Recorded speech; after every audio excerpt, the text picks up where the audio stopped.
Good morning. You're now listening to Kingston Community Radio, airing on FM 92.5 and AM 920 WGHQ in Kingston, New York. This programming is brought to you by our listeners and corporate underwriters who are interested in presenting local community radio. The opinions expressed on this program do not represent those of Pamel Broadcasting or Kingston Community Radio. Listeners are encouraged to send in $10 per month to help bring this program to you. Mail your contributions to Kingston Community Radio, Post Office Box 4364, Kingston, New York, 12402. For more information or to donate online, visit our website at mykcr.org. Good morning, this is Dan Gaddis, and thank you for tuning in to a terrific Tuesday with Nina Postupack and Cameron Rylance. It is Tuesday, January 18th, and right now 26 degrees outside, a little warmer than a couple days ago, but we'll be right back after these messages. Okay, man, this is your time. Maybe you didn't choose this, but you're here now. You're going to go out there and be an all-star caregiver. Cook, clean, be there emotionally and physically. You got to dig deeper. Drive them to physical therapy, doctor's appointments, because that's what caregivers do. Don't give up. Show the world that you're tougher than tough. Caregiving is tougher than tough. Find the care guides you need at aarp.org/caregiving. Brought to you by AARP and the Ad Council. Hey, Dad, your prescription will be ready in just a minute. Hey, Dad, your laundry will be ready in just a minute. Dad, your lunch will be ready in just a minute. Hey, honey, why don't you take a minute? When you help care for a loved one, you give them as much time as you can. But it's just as important to take time for yourself. AARP can help. Find free care guides to support you and your loved one at aarp.org/caregiving. That's aarp.org/caregiving. Brought to you by AARP and the Ad Council. Hi, this is Eleanor Arrow from the town of Ulster, and I support Kingston Community Radio, and so should you.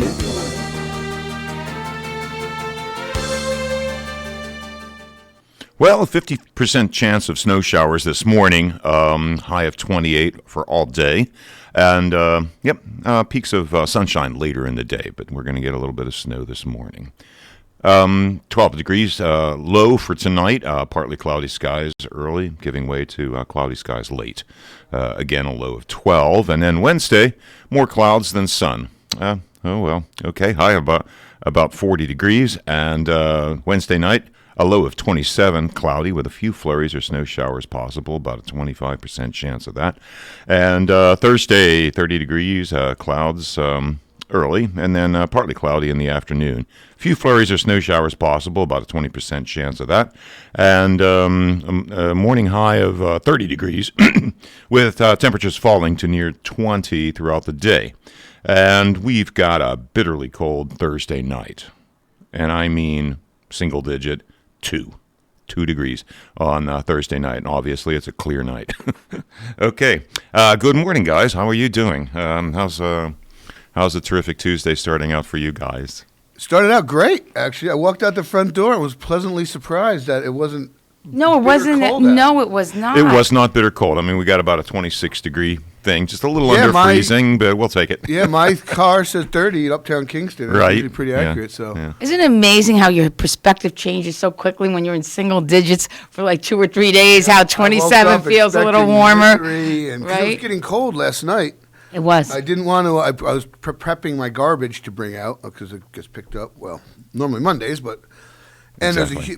when the snow melts or ice rains, there's a huge puddle at the end of my driveway. I had my Crocs on, so the guy, I'll wait till the morning when it freezes. I know. I got drenched too. I was taking the dogs around, and on the way in down at Kings Point Park, on the way down to the river, it was clear. On the way back, there was about almost 7 or 8 inches of water across the path. Oh, wow, the tide came up? No, well, that, plus there was a warning of flooding yesterday. The melt flooding, yeah. Combination of everything. So I'm outside this morning taking the garbage out, and my son comes on the front. My front porch is like 10 feet in the air, sort of. Yeah, He's like, Dad, will you start my car?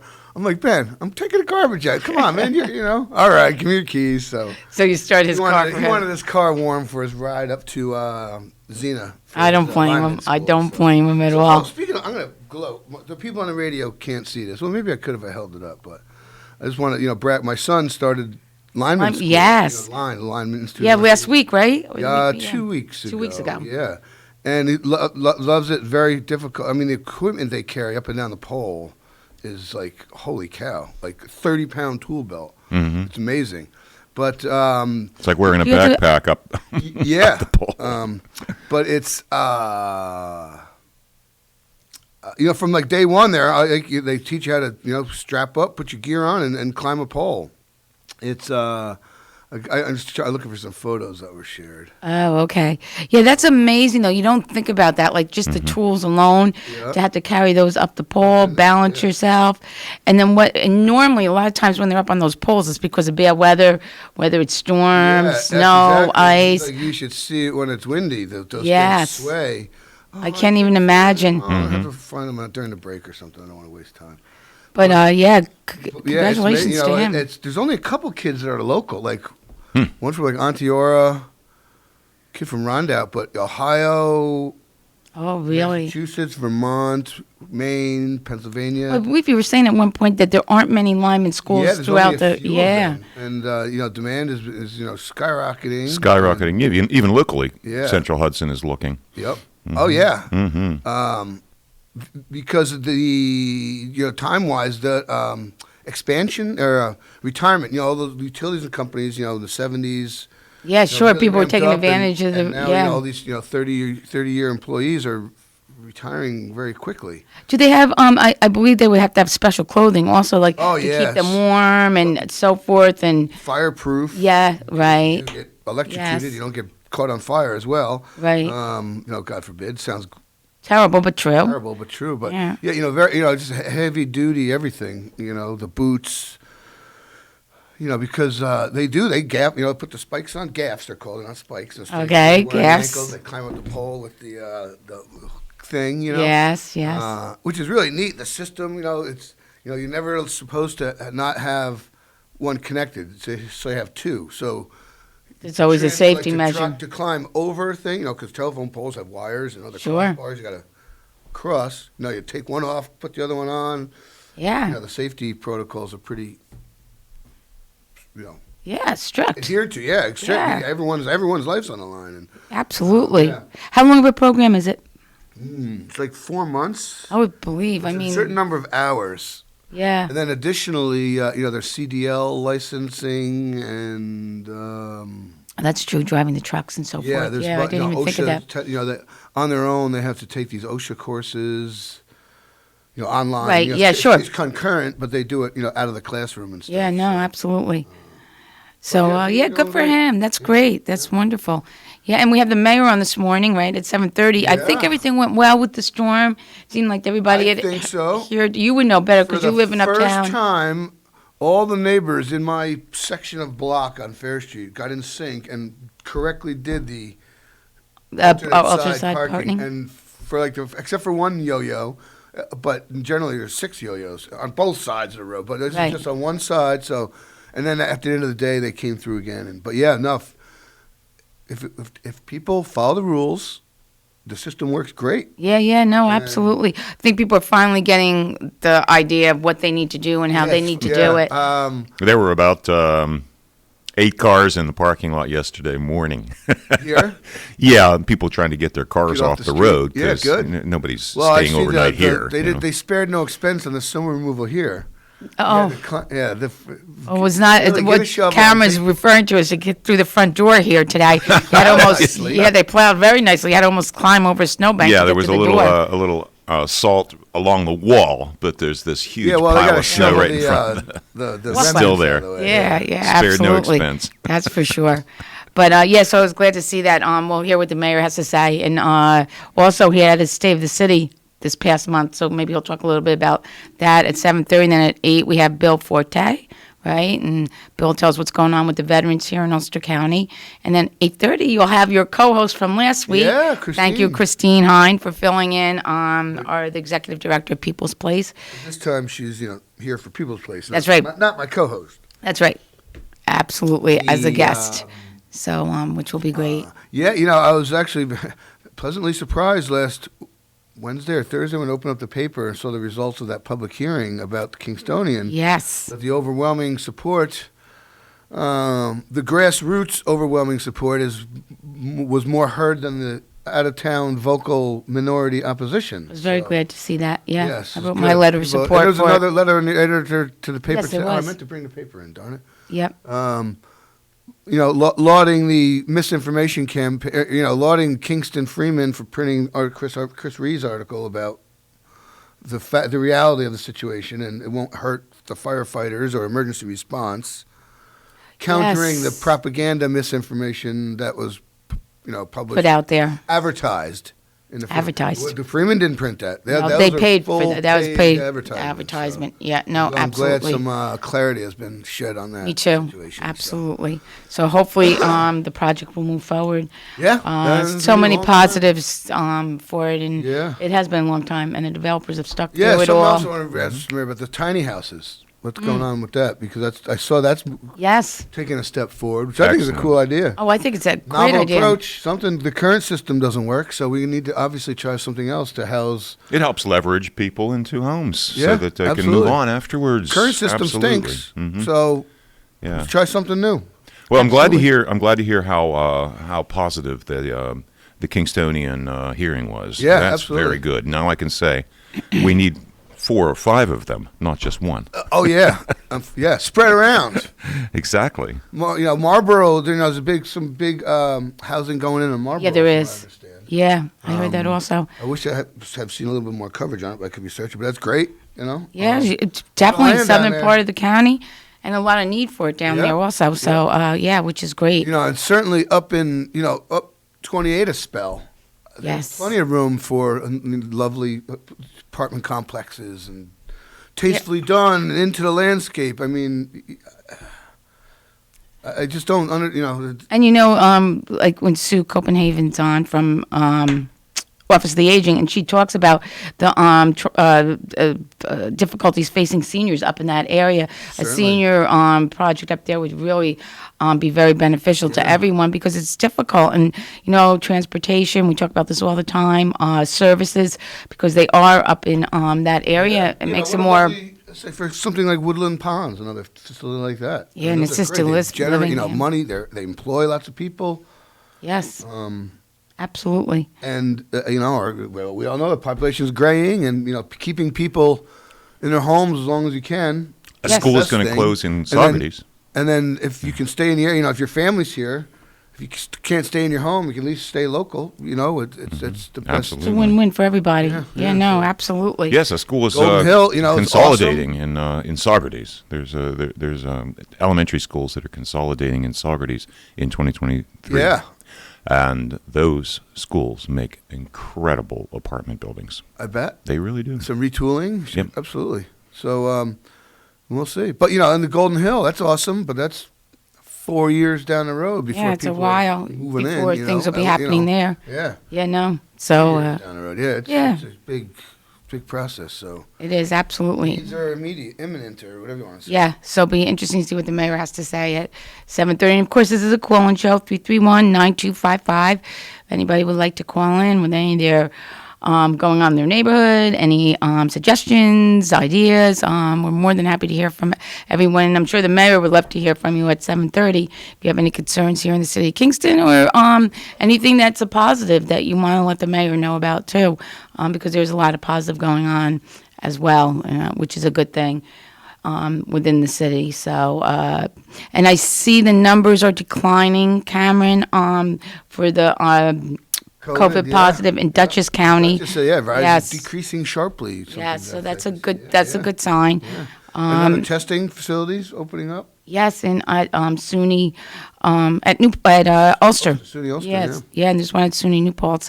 So, which is great. Availability for people to test, very important. So, But and of course, it's so telling that the numbers. I saw a graph yesterday. The people in ICU, on ventilators, in ICU, and critical care. There was 3 categories. yes, Somewhere, 114 patients. 92 of them unvaccinated. On ventilators, 42 patients, 38 unvaccinated. Vaccinated. It was like overwhelmingly evident that it, the That the vaccine vaccinated people works. are way, way smaller component than the people that are of the hospitalization. I'm not saying that correctly. Yeah, no. So you Sure, can, yes, you can get COVID with the Unvaccinated vaccine. people are clogging up the system. Is the Yeah. bottom line. And so. if you're vaccinated, the severity of COVID appears not to be as terrible or as yeah. great as if you're unvaccinated. And I believe now the percentage of people over the age of 18 that are vaccinated in Ulster County is up to 80%. Yeah, yeah. Well, we're a hot spot. There's still places around. We are, and you have to Absolutely. still be But careful. we sure Wear your did have a masks. surge. We did have a surge, boy. Yeah. And I can The other attest day- to 3 people that I know were fully vaccinated with boosters, did get the virus, and weathered it out pretty much like a pretty bad cold or a mild flu. A few days, right? Yeah. 4 days. Well, sometimes more, Yeah, but yeah. just Yeah. to be Great. I'm glad just to they be were- negative on the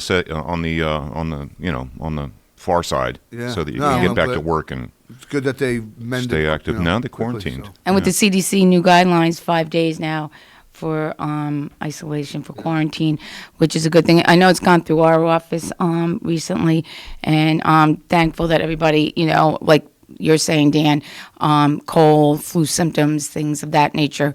But they recuperated, some within 5 Yeah. days, some a little bit longer. I always have cold and flu symptoms. Always I- achy. Always got a stuffy nose. I always have a slight nagging cough. I mean, that's like normal. So, That's your life, right, Cameron? I may have had COVID for the last 15 years. I don't know. Be the patient zero. You might really dedicate your body there to science Yeah. afterwards to figure out what's Yeah. going on. The freak show or something. That's for sure. Oh gosh! So, did you watch any sports this weekend? Yeah, sure did. Watch some great football games. And as usual, all the Dallas Cowboy fans on Sunday morning, they were Jerry going to- Jones was they were not going to the happy. Super Bowl on Sunday morning.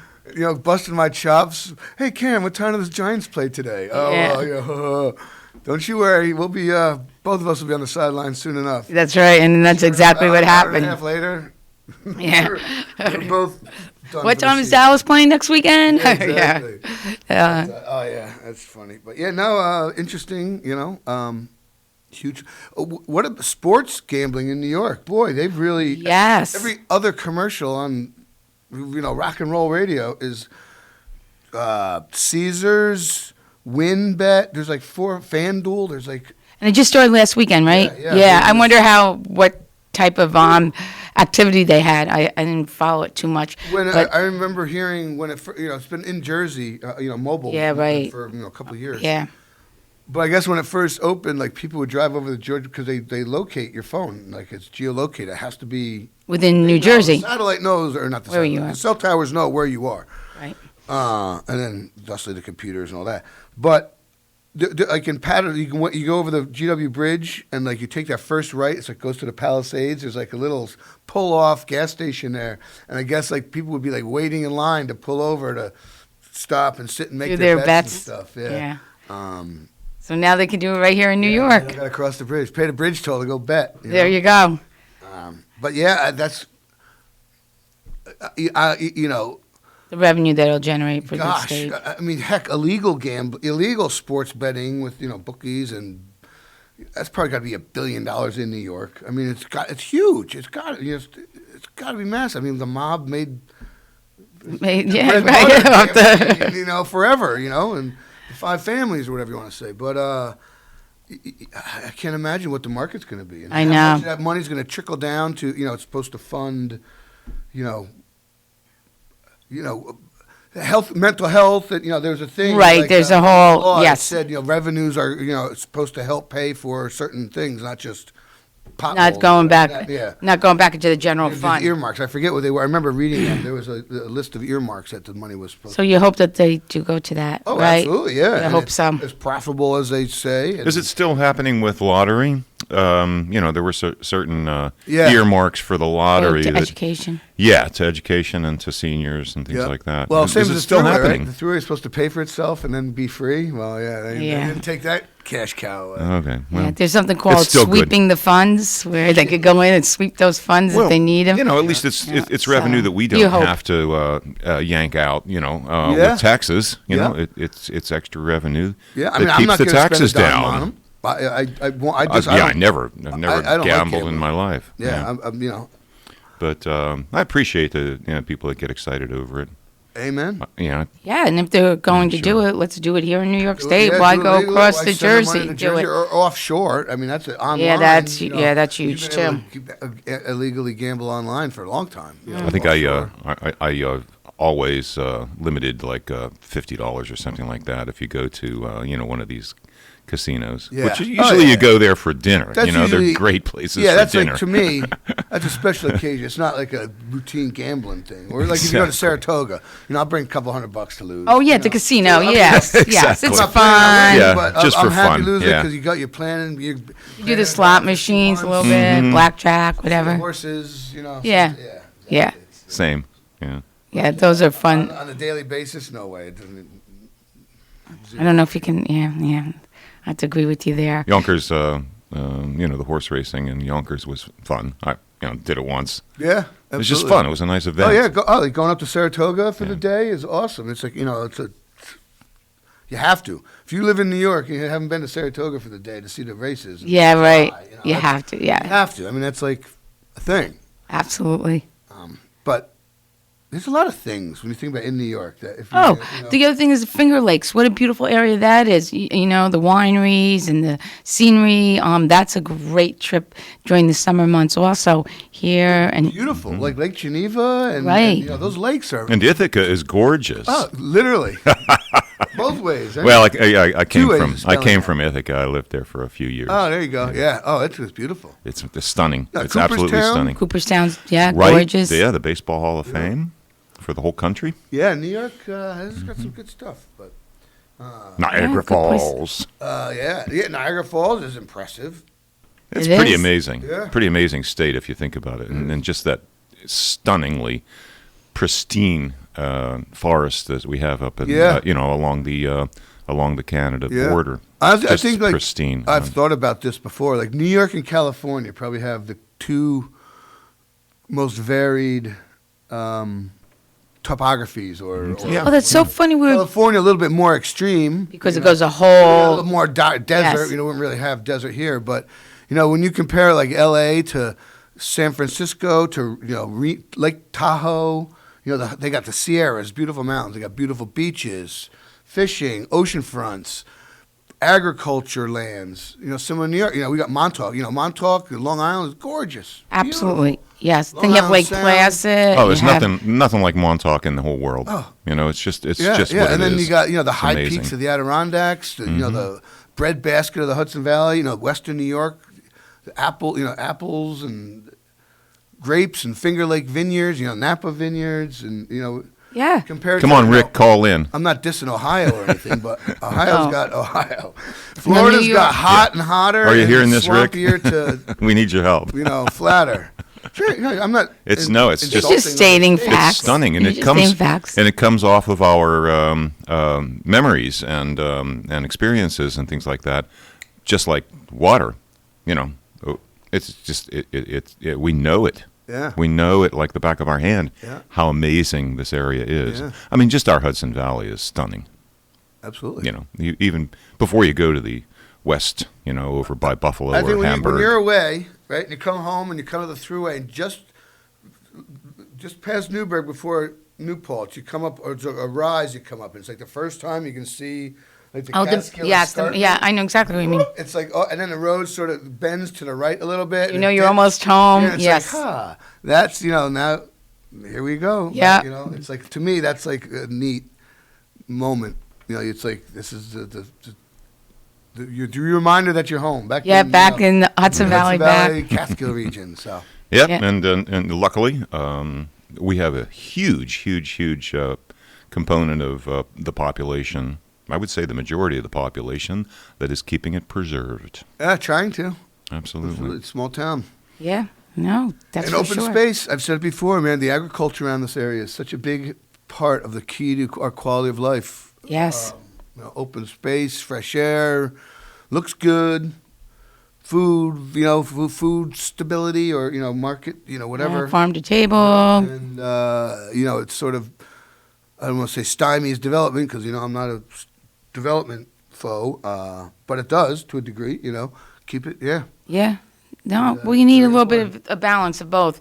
And I think, it's sometimes, trying to do that is difficult. But, and how about like in the fall with the apple orchards? And it's just amazing. And you go and sometimes you take it for granted too, right? You pick the apples or, what other seasons? The strawberries, the blueberries. And it's just like pumpkin patches. And right, yeah, absolutely. Yeah, everything throughout the growing season. You have something all the time. Yeah. Even with flowers and floral things, there's something new every week of the year. 1.5% of the entire country. 1.5% of the entire country is actually lived upon. Say that again, Dan. It's actually residential. It's actually Really? lived upon. Yeah, I believe that. Yeah, it's pretty accurate. Yeah, pretty there's close. a lot of room in this country. Yeah, that's a good thing. Yeah, amen. Yeah, you it's go out west concentrated- sometimes. It's concentrated in a couple bands, around the coast, up some river, the Great Lakes area, and then the rest of it's wide open. Got the But Midwest. it's been to Montana, Wyoming, Right. Dakotas, Idaho, Arizona. You were just Nebraska. in Arizona. I was in There's a Arizona. lot of the cities are, 15 minutes outside of Scottsdale. It's like, you can dig a hole and bury something. Ain't nobody ever going to find it. That's the truth. That is the Crazy. truth, yeah. Vegas, 15 minutes outside of Like Vegas. nothing, right? Whew, nothing. Aspen. Yeah. I mean, just think of all the places, these, whatever. Right, we live in a very Fargo, densely North Dakota, populated. 5 minutes outside of Fargo. There's nothing out there. Yeah, it's crazy. Yeah, and even if you go to the western part of the state, in New York State, right? Oh, you yeah. see farmland for miles and miles. Route 17. Yeah. Silos. I Right. remember as a kid driving out. My mom grew up in Western New York, and we lived here. 17, the concrete. Yeah. The break in the... for 6 hours on Route 17. Then you get the horse heads, and there'd be like a traffic light. And Yeah, it's like, corny. It's like this highway, and all of a sudden, like in the middle of a city on a stoplight. It was weird. Same thing if you go up 28, like towards Binghamton and stuff. Yeah, same type of thing. Yeah, it's just miles and miles of... Yeah, even close. Yeah. Right? Yeah, you get between, between Bel Air and Delhi. Not too much there, right? Yeah, it's the same. There's Yeah. a lot of pine trees up there. That's for sure. There is, absolutely. So, we live in a beautiful area, and we have a little bit of everything from New York City to farmlands to the Finger Lakes, Lake Placid. It's beautiful. Beautiful, beautiful state. Yeah, the Olympics are coming. Hopefully, my niece, not my niece, my cousin's daughter, my second cousin, right? Okay. My cricket book, Christine Bush, her husband, Bacon. Bella Bacon is her name, no relation to Kevin Bacon. She is like a freestyle skiing phenomenon. The jump, the jumps and the really? flips and everything. And a week or so ago, she was at the qualifiers for the Olympics? U.S. freestyle team. Whoa. Yeah. I'm not sure what. I got to ask my mom if she's heard anything. But yeah, Bella Bacon. Bella Bacon. And if she doesn't make it, she'll be at the next ones because she's only like 16. She's a kid. She has many years. Yeah, for the Olympics. Yeah. Mhm. Oh, I imagine when you do that kind of stuff on skis, you have a long career because knee injuries are extremely prone, and you get too old. I don't know how many old people want to be flipping through the air and on skis and stuff like When that. I was up in Lake Placid and they had the chute from the Olympics, right? It's still there. Yeah, oh yeah, And the you 90-meter jump. Yeah. You look at that chute and you say to yourself, "Oh my God!" You see it on TV; it's a whole different perception. is in person, and to think that they're Yeah. coming off of that, Yeah. it's just phenomenal to me. My friend Scott Maines and I were up there for that Olympics. Were you? Yeah. At Lake Placid? Yeah, yeah. Oh, good for His you. mom Carol was friends with the gentleman that actually I believe he ran a fishery, like the Tupper Lake fishery. So he worked for like the state forest service. Right. So he was like, he was relocated, help out with the games, and he got tickets. And yeah, we saw Eric Heiden win a couple gold medals, the speed skater. We were outside watching Eric Heiden win a medal when inside the ice rink up on the hill, because the speed skating was, the Louisville was outdoors. America won the Czechoslovakia checked the Czechs to the bronze. They secured the bronze medal, whatever, to move on. Right. Yeah, cool story. Yeah, that's amazing. Got to go to break. Okay, thank you, Nina Postupack and Cameron Rylance. You're with us here at KCR, Kingston Community Radio, AM 920 and 92.5 FM, WGHQ, and our live streaming on mykcr.org. And it's 26 degrees right now on this Tuesday, January 18th, and we'll be right back after these messages. If you came across someone struggling with hunger, how would you recognize them? By their clothes, their age, the way they speak. Hunger can be hard to recognize. Learn why at IamHungerInAmerica.org. Brought to you by Feeding America, 200 Food Banks Strong, and the Ad Council. We are Lions. We bring hope where it's needed. Support causes that matter. Change lives. Change communities. Change the world. Visit lionsclubs.org to learn more. What grows in the forest? Our imagination and our family bonds. The forest is closer than you think. Find a forest near you at discovertheforest.org. Brought to you by the United States Forest Service and the Ad Council. Look through your children's eyes, and you will discover the true magic of a forest. Find a forest near you and start exploring at discovertheforest.org. Brought to you by the United States Forest Service and the Ad Council. Hi, this is Scott Harrington from Hurley, and I support Kingston Community Radio because the people need a place to have their voice heard, and it's lost in corporate radio, so please keep listening and supporting our station. And good morning. You're listening to Kingston Community Radio, AM 920 and 92.5 FM. It's Tuesday, January 18th. And it's about 26 degrees right now here in uptown Kingston. And the high for today is about 28 degrees. We're going to have a bit of snow showers this morning and peaks of sunshine later, but high of 28. And partly cloudy skies early tonight. We'll give way to cloudy skies later with a low of 12 degrees. And Wednesday, 40 degrees is our high. And more clouds than sun, but we're going to have some sun too. And Wednesday night, cloudy, a few flurries or snow showers possible with a low of 27 degrees. And Thursday is going to be a high of 30. Cloudy skies early, then partly cloudy in the afternoon with some sun. A few flurries or snow showers possible here and there. And we've got a 20% chance of those snow showers. Bitterly cold Thursday night with partly cloudy, low of 2 degrees. And this upcoming portion of Kingston Community Radio is brought to you by Mid-Hudson Valley Federal Credit Union. 1099 Morton Boulevard in Kingston is their main office. And without further ado, let's get back to the on-air studio with Nina Postupack, Cameron Rylance, and our new surprise guest. All right, we are back. We are. Steve Noble, good morning, sir. Good morning. Welcome. It's great to be back with everybody. Yes, Happy New Year. This is the first time we've seen you in this new year. Yes, we're excited about the new year. We're hopefully getting over this latest surge of the virus. Knock on wood. We see you a little bit. But we will, just trying to keep everybody healthy as best we can. Yes. And keep the hospitals empty. That's what the goal is.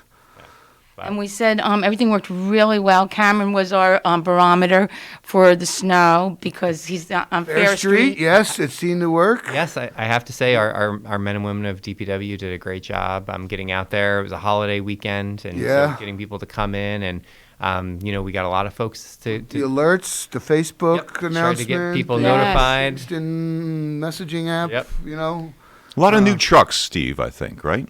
Yeah, A lot of new trucks. We've got a lot of new trucks. We've been upgrading our fleet over the last couple of years, and so that has really helped. And when we have the people park on where they're supposed to, we're able to use the bigger trucks, and we're able to clear the whole street really, really well. And so this snowstorm worked well. I mean, I think we got just under 6 inches, give or take. Yeah, and so surprising. It snowed hard in the Yeah. middle of the night. And it stayed colder a little longer, Yes. which I guess helped. Yeah, I saw in the paper, which I thought was, I didn't realize the difference, but in Accord, they got like a foot of snow, and we got half of that, And they only 6 got inches. like 2 inches in Rhinebeck. Yeah. Clinton area, yeah. So it's amazing how that happens.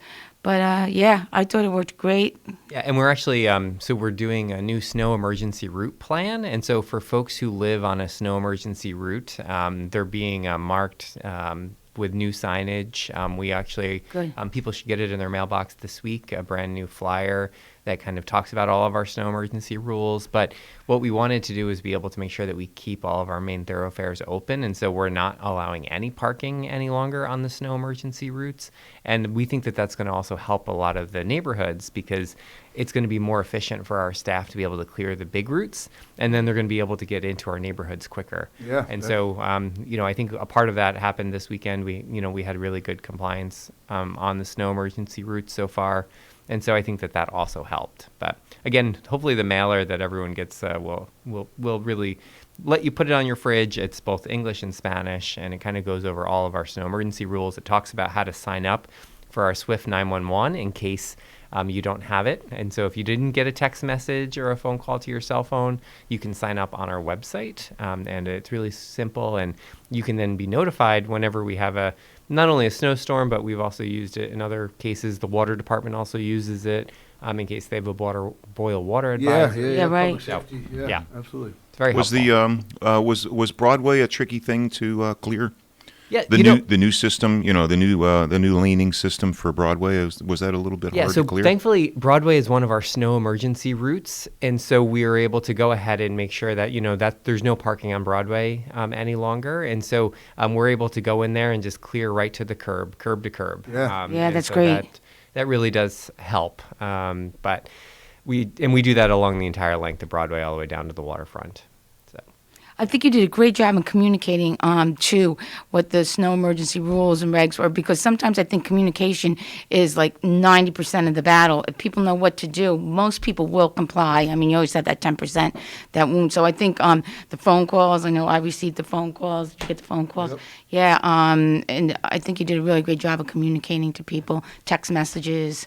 And if you lived here a long time, you've sort of hopefully have gotten used to this every winter. Right. Hey, it snows, this Yeah. is what to do. But, Yeah. as we know, people come and go. And, we want to be able to just make sure everyone is educated. Then sometimes some people you just make mistakes. And that's why if you got a snow emergency parking ticket and you really, didn't understand, didn't mean to park in the wrong way, there's an appeal process that people can appeal. We heard from one person who really did try to use the system, but they kept parking their car on the wrong side of the street.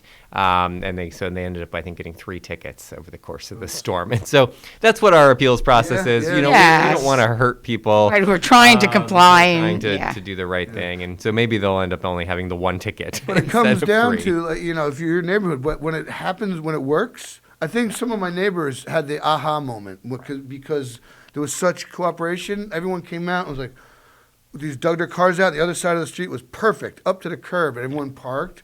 Then half hour later, the other side of the street was like, everyone was like, oh my gosh, it works. Yeah. And it was the first time in umpteen years that there wasn't one car on either side, so you had the labyrinth that you normally get uptown. So it was great. Yeah. So, let's talk about the Kingstonian. I have to say a shout out to yourself for really dispelling some of the misinformation that was out there and really clarifying for people what the situation was for the city of Kingston.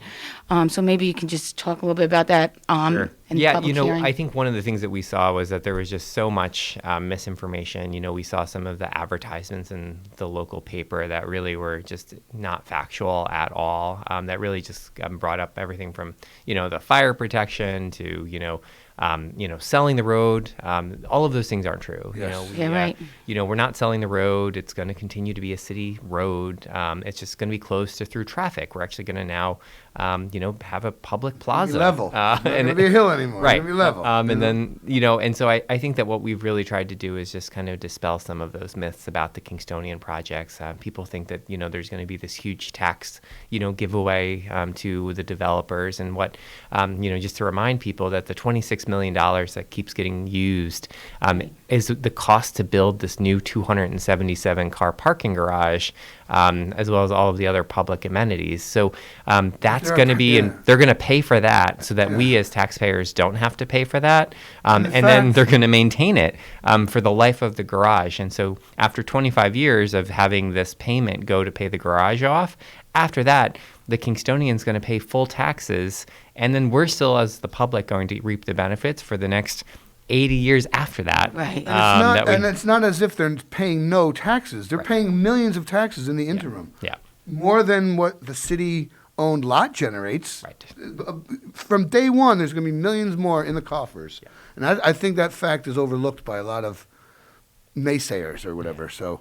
And so our goal is to just be able to provide, accurate, factual information. And, we want to be able to get, this project has got a few more reviews. One of the things that it's undergone now with the Historic Landmarks Preservation Commission is kind of the final touches of what the look and feel will be like. And working with the new architect that was brought on, Scott Dutton, they've really been able to refine the designs, both for to reduce the height. It was going to be 4 stories. Now it's going to be 3 stories.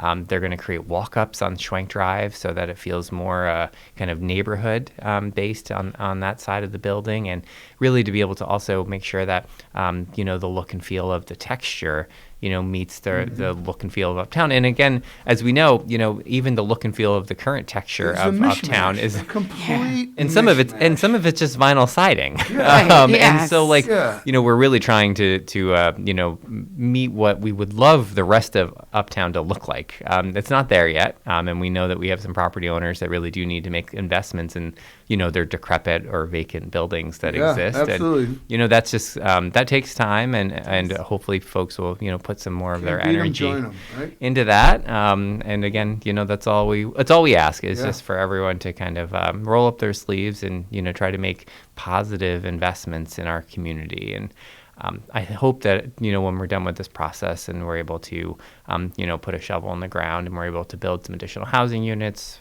for both kind of market rate and working type affordable housing, that we're able to be able to continue to make investments in Uptown and in the rest of the city positively. So speaking of housing, the tiny house initiative I think is wonderful. Personally, the current system doesn't work, so we need to try something else. Let's try something else. I saw last week that has started to move forward a little bit. Any word on that? Yeah, so we were able to identify 2 city-owned lots in Midtown Kingston, close to services and accessible to public transportation and all of the other amenities that we have here in the city. And so 81 Cedar Street and 78 Franklin Street. They're lots? They're lots. They're currently lots. They both had single-family homes on them at one point. Oh, on Franklin Street. Yeah, that's right around the house in my corner. Yeah. Corner of my house. Yep. Yeah. And so they're small lots. It would be hard pressed to build a full single family home on those lots with today's kind of building standards. And so by putting a couple of tiny homes on each of the lots, we would be able to, create this transitional housing. And working with Family Woodstock, we really feel confident that, they will, one, take care of the property really well, as they do with all of their other properties, and 2, great track record. Be able to make sure that they're providing the wraparound support services. Really, That's the key. The goal of this is to be able to make sure that when we have families, in particular, single head of household with children, to be able to have this transitional place to stay while they kind of get resettled, either after an abusive relationship or a loss of a housing situation or a loss of a job, they would be able to kind of get back on their feet and not have to live in a motel. Yeah. And I think that that's really when what there's children involved. That is so sad. Yeah. The school attendance crashes when kids live in hotels. It's unbelievable. Transitional housing is the best way to do it. So And it's cheaper in the long run. Right. And so family expects folks to live in these for about 2 to 3 years. That's really the max that one family they believe would live in something like this, just to be able to transition them out into more permanent housing. But I think as designed, there will be 2-bedroom units and really be able to, our goal is to get them installed this year. Yeah. So. Yeah. Excellent. Yeah, and Push- 2 bedrooms. That's a good size. Push the panache, push the glistening and the shiny aspect of a stylish tiny house. That's a very, very cool progressive idea. Yeah, it's absolutely. not just transitional. It's cool to be there. Yeah, low end. Yeah, and that is a very important Environmental aspect of reasons, it. Yes. Mhm. And that really sets the stage for the city to be able to have more of what's been debated more recently, accessory dwelling units, right? And I think that these tiny homes, basically 600 square feet or smaller, really can play a role in being able to help house our parents, house our younger, our college age kids that never left. And unfortunately, it's probably it's more work for the departments, whatever. But in a case by case, it'd be accessory dwelling. To me, it'd be very hard to have a blanket rule. Unfortunately, it'd have to be a case by case issue, as it. But with all the carriage houses and detached garages and other structures in and around Kingston, there's probably room for hundreds of accessory dwellings. And for exactly like you said, mother-in-law, in-laws, elderly parents moving in, consolidating. If they're safe buildings that have been sitting there for 50 years already and they're plumbed and they're electrified, why not allow them to be habitable? More work for inspectors and everything, but moving forward, Yeah, and I think our new zoning code rewrite is going to really propose to be able to kind of create some of those standards so that it's easier for people to go through that process so that there aren't as many hurdles to jump through to be able to do that. It should be really easy if you have an attached garage or an attached unit already to be able to convert that to living space. There are definitely stipulations when it comes to putting a brand new house in your backyard. Right, And so we want to just make sure that the rules and regulations are all set for that. Just as we have a caller. Okay. Good morning, caller. You're on the air. Yeah, good morning, gentlemen, and Nina. Good morning. So the property there that belongs to the city or used to, that is the parking lot, is that being given to the developer or is that being sold to the developer? The 21 North Front Street, as was, transferred from both the Common Council to the KLDC and then from the KLDC to the Kingstonian, that has actually not been sold. What it has been created in return for them developing this project and doing the work that they need to do. That is kind of the exchange of goods, and so they have to be able to build that public parking garage, maintain that public parking garage for the life of the project, build the public park, build the walkway across the street, build and maintain the public restrooms. And so we put a dollar value on that, which was over $30 million. And so the cost of the land is then factored into that. And so while there wasn't cash transferred, the cash over time is really a much larger dollar value than the actual value of the land. And so we had to have the land appraised and all of that. And so that was all factored into the transfer. Mm-hmm. Now, the closure or the whatever you did with the Fair Street extension, now, I don't understand what's going on there. So you can't get from North Front Street down to Schwank Drive anymore once that happens? Once they build that? You won't be able to drive, correct. Right. And for what part are we keeping? The bottom half or something? Yep. So as you turn off of Schwank Drive, you'll be driving into and basically starting up the hill, and then the parking garage will be on your left and right side. And so you would then turn into the public parking garage. Okay.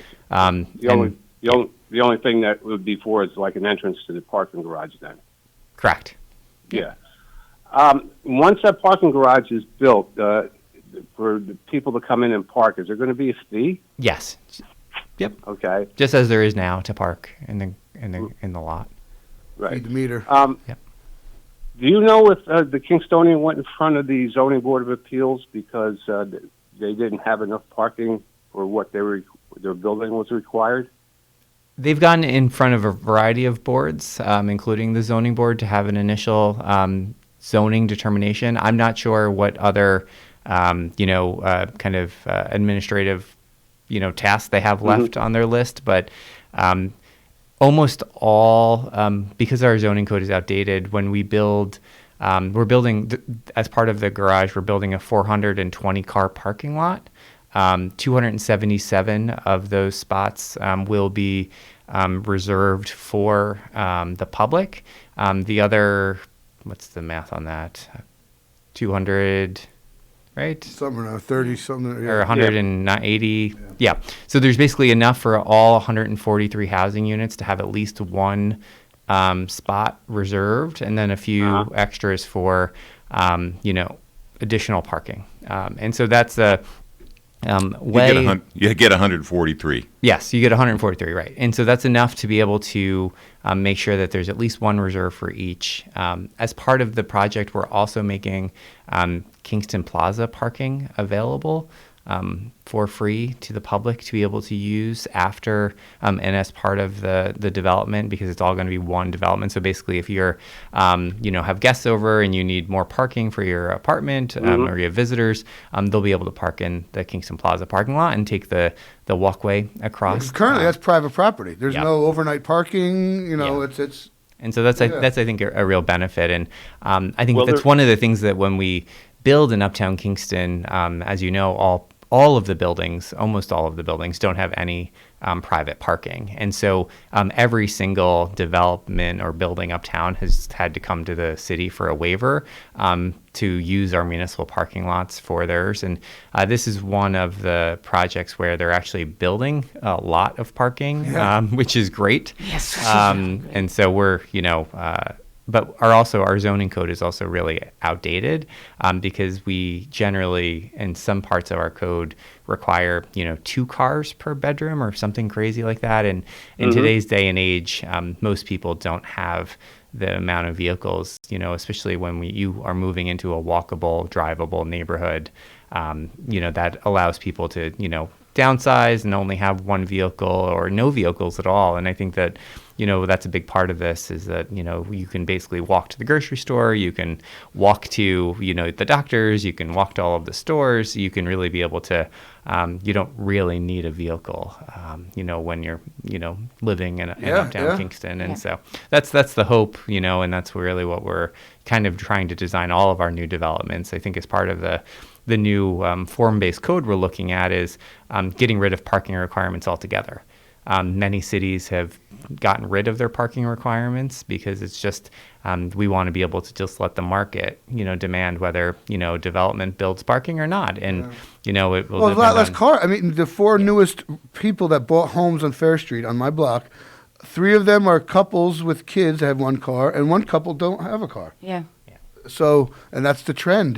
Particularly seniors don't drive, Couples. and I've.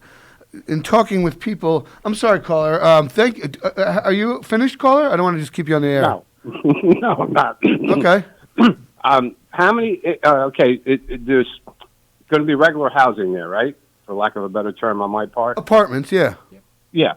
Are they all 1 bedrooms, or is there going to be a couple of 2, 3 bedroom apartments? Big mix. Yeah, there'll be a mix. Studio 1, 2. Yep. The reason I ask is because when there was the big brouhaha about the school board not approving the tax credits, I called the head of the IDA, and she told me that they weren't going to have any children in the apartment, so it wasn't going to affect the school district.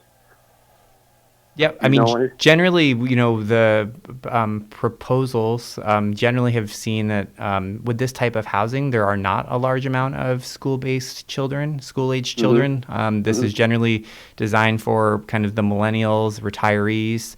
Those are the 2 areas that they're looking. And as someone who has a child in the Kingston City School District, what we've seen is that there's actually been a lack of enrollment in the school district, and we actually have declining enrollment. And our state aid is based on actually having kids in the district. And so, if we continue to lose kids also, we will continue as taxpayers to pay a whole lot more than we're paying even now.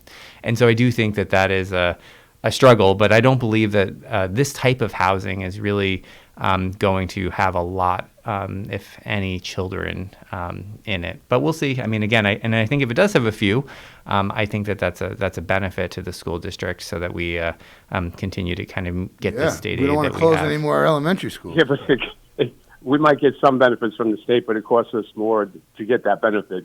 But I think it should be made a condition, and I'll finish. I got one other statement after this.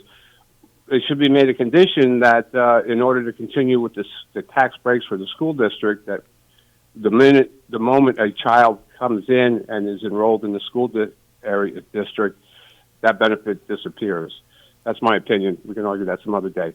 And just one factor on my part, a different opinion is not necessarily always misinformation. Okay? When I'm talking about the opinion Chief Ray had, contrary to the other retired firemen that made that opinion that it would be unsafe. Well, that's not misinformation. That, no, me, it was opinion, right? No, it was factually wrong. It was definitely misinformation. There's no question about that.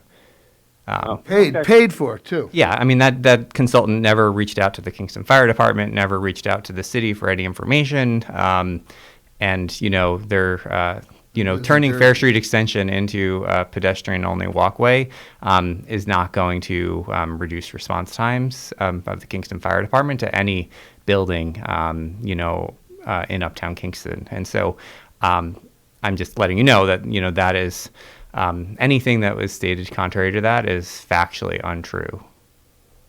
So okay, cool. All right. Well, caller, thanks for your input. Time. Thanks for listening. Thank you so You're much welcome. for calling in. Appreciate it. Yeah. Yep. Bye. Bye now.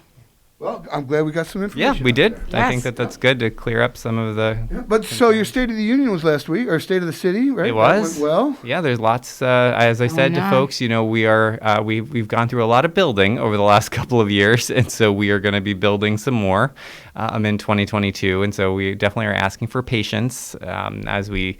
Continue. We're starting on Henry Street. Already started on Henry Street. So if you've tried to drive down Henry Street, you'll see we're doing a big sewer project right in the middle of it, right near Furnace. But I thought that was gas. Okay. Yeah, no, we're doing a big sewer repair. If you've ever gone right by that beautifully new restored home right in the corner of Furnace. Cool. The color scheme is fantastic. You've always would hit a huge hole there, and that's because we had a big sewer break there that we needed to fix, and so that is now being fixed, so that when we move forward with our Henry Street project this year, we're going to be able to not only repair all of the sidewalks on Henry Street, but we're also going to be able to repave the road, which is really important. Yep. And so we're going to go from Broadway all the way to the school. And we're excited about, all of our other projects. The Elmendorf Street Bridge is going to get wrapped up. Finish some of the punch list items on Broadway and the Grand Street intersection. Need the signals for Grand Street to come in, and so we can get that done. The walkway, Midtown Linear, Linear Park. Midtown Linear Park will be done. It's paved now, and they just need to finish a couple of stairways to connect people to it. But it's been already used. That's cool. That's great. So we're excited about that, and there's just going to be lots of other infrastructure projects all around. Wilbur Avenue is going to get paved from top to bottom, I believe. So that's also really going to be a big project for us next year or this year. Yeah, especially with all the sewers. Yeah. Yes. All the manholes. Yeah. And we're going to just continue to do some major sewer repair work, in and around the city. And so, something that's gone completely under the radar, which is pretty exciting, is that on Pine Street, the medical building going in there, they tore down one of those old condo-looking things. Yeah. And according to the picture, they're building a pretty neat-looking building. But it's going to be a total walk-in healthcare center. Right, through the state. Yeah, through the Institute for Family Health. They're going to be basically opening a Midtown center, which is to kind of in addition to what they have out on Route 32 by Gateway. And so it's going to be such a great care facility for folks Absolutely, who are, it's gonna be wonderful. that need access to healthcare, and it's going to be walkable right in Midtown. And it's again, those medical condos needed some upgrades. I think they initially wanted to save the building, but once they got in there and looked around, I'm sure the fire code would. It didn't meet standards. The exam rooms weren't the right size. The ventilation wasn't good. Yeah, and all wooden framing, probably. Yes. So. But that's a really big project happening also. That's Like you said, under the radar. Quietly, under the radar. It's not obtrusive. It's not, it's great. Yeah. I live there. That's my block. I can see it from my attic. So. Right.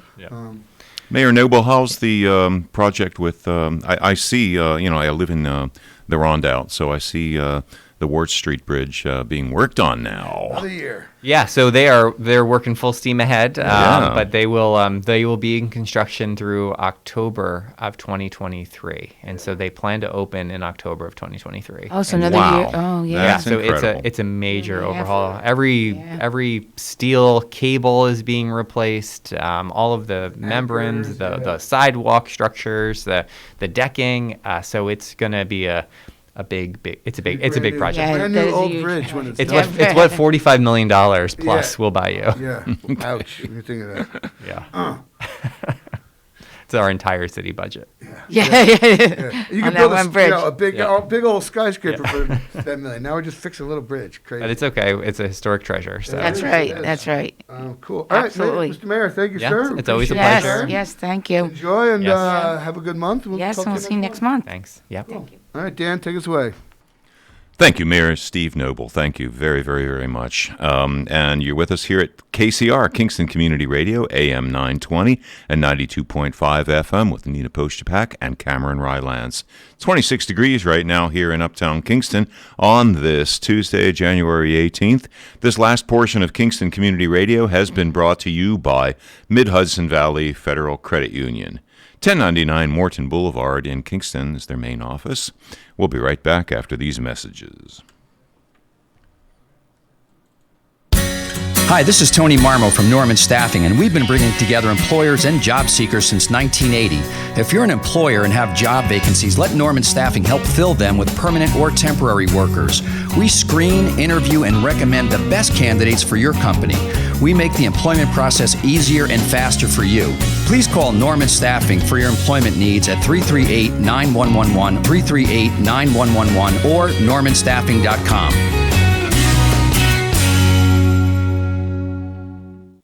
Don't. Just don't. If you see a low-hanging or downed wire, don't touch it. Don't move it. Don't go near it. Don't drive over it.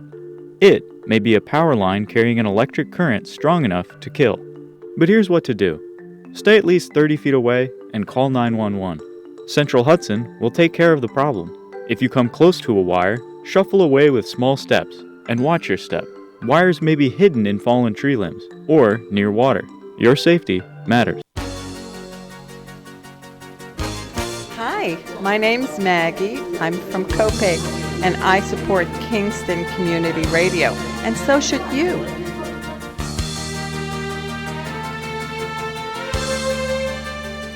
Thank you for being with us here at KCR, Kingston Community Radio, AM 920 and 92.5 FM.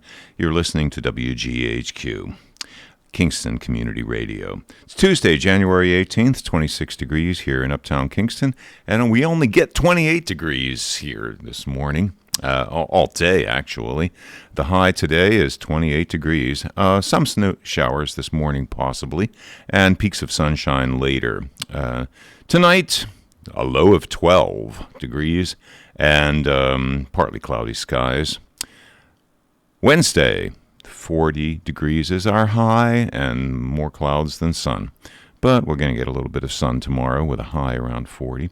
And Wednesday night, cloudy, a few flurries or snow showers possible, about a 25% chance of that, with a low of 27. And Thursday, cloudy skies early, then partly cloudy in the afternoon, a few flurries or snow showers possible, about a 20% chance of that. And a morning high of 30 degrees, with temperatures falling during the day on Thursday to near 20. And then we get a real fall of temperature down to 2 degrees on Thursday night. And this upcoming portion of Kingston Community Radio is brought to you by Robert Baum Commercial Realty, located at 79 St. James Street, Kingston, New York. Visit rgbaum.com for more information. Let's get back to the on-air studio with Nina Postupack, Cameron Rylance, and our new guest. All right, we are here with Bill Forte. Yes. Representing or give us some information about the veteran stuff. But first, we have our Boyce Brothers Dairy Milkhouse Cow Pie birthday giveaway. So we got 2 of them this morning. So since I'm still trying to sound out this last one, or read it, Lena, why don't you go first? Okay, so I'm going to wish Stephanie Petit a happy birthday on January 18th, which is today. Have a wonderful day. Love your family and friends. So happy birthday to Stephanie. And I want to wish a very happy birthday to, and I'm sorry, I can't quite read this handwriting. You can just spell it. Yeah. I can't do that either. Happy birthday to Molly Browd. Love your family and many friends. Enjoy your special day. So, Molly, if you're listening today, I can't imagine that many Mollys are out there listening. Happy birthday, Molly. So, wait, before you announce the cow pie winner, I want to wish a very happy belated birthday to Bill. Bill's birthday was yesterday. Oh, right, Yes. the 17th. Yes, Bill, thank you. had a big anniversary yesterday, too. Yeah. Right? Happy birthday. 29th anniversary, my 39th birthday. I love that. That's a good one to remember, right? All right. So, anyway, so here we go. Yep. Whoa, wrong belt. Congratulations, Stephanie Pettit. You are the winner of a cow pie. So go see the fine folks down at 62 O'Neill Street at Boyce Brothers Dairy. Thank them for sponsoring our cow pie giveaway. And thank them for the delicious cow pie they're going to give you. So Keep mailing them in. Yep. Keep sending Post them in. Office Box 4364, Kingston, New York, 12402. Yes. Keep mailing them in. So we are here with Bill Forte. I can't believe it's been a month already since you were here. It goes so fast. It does. It goes by so quick. But, and please remember to call and shout 331-9255. So if you have any questions in regard to what's going on in Ulster County with the veterans or any events that are happening, call in and Bill will be more than happy to answer your questions. So you brought in a little flyer there. Right. So you're going to tell us a little bit. It says Washington, D.C. on the top there. Well, last summer we had the Exchange Club of Rome, Georgia, came up to our VFW here in Kingston with a half-scale replica of the Tomb of the Unknown Soldier. Yes. And they had it on display for 3 days. They were fantastic. They had about an hour-long video that showed every aspect of the guard's life at the tomb, down below, preparing to go on duty. It dispelled a lot of these silly rumors that are online that they can never smoke again, they can never have alcohol. Yeah, right. But it was very informative. As people would come in, one of the people, the escorts with the replica, would greet them and take them through and explain everything and answer all their questions. They couldn't have been more accommodating. Now, were these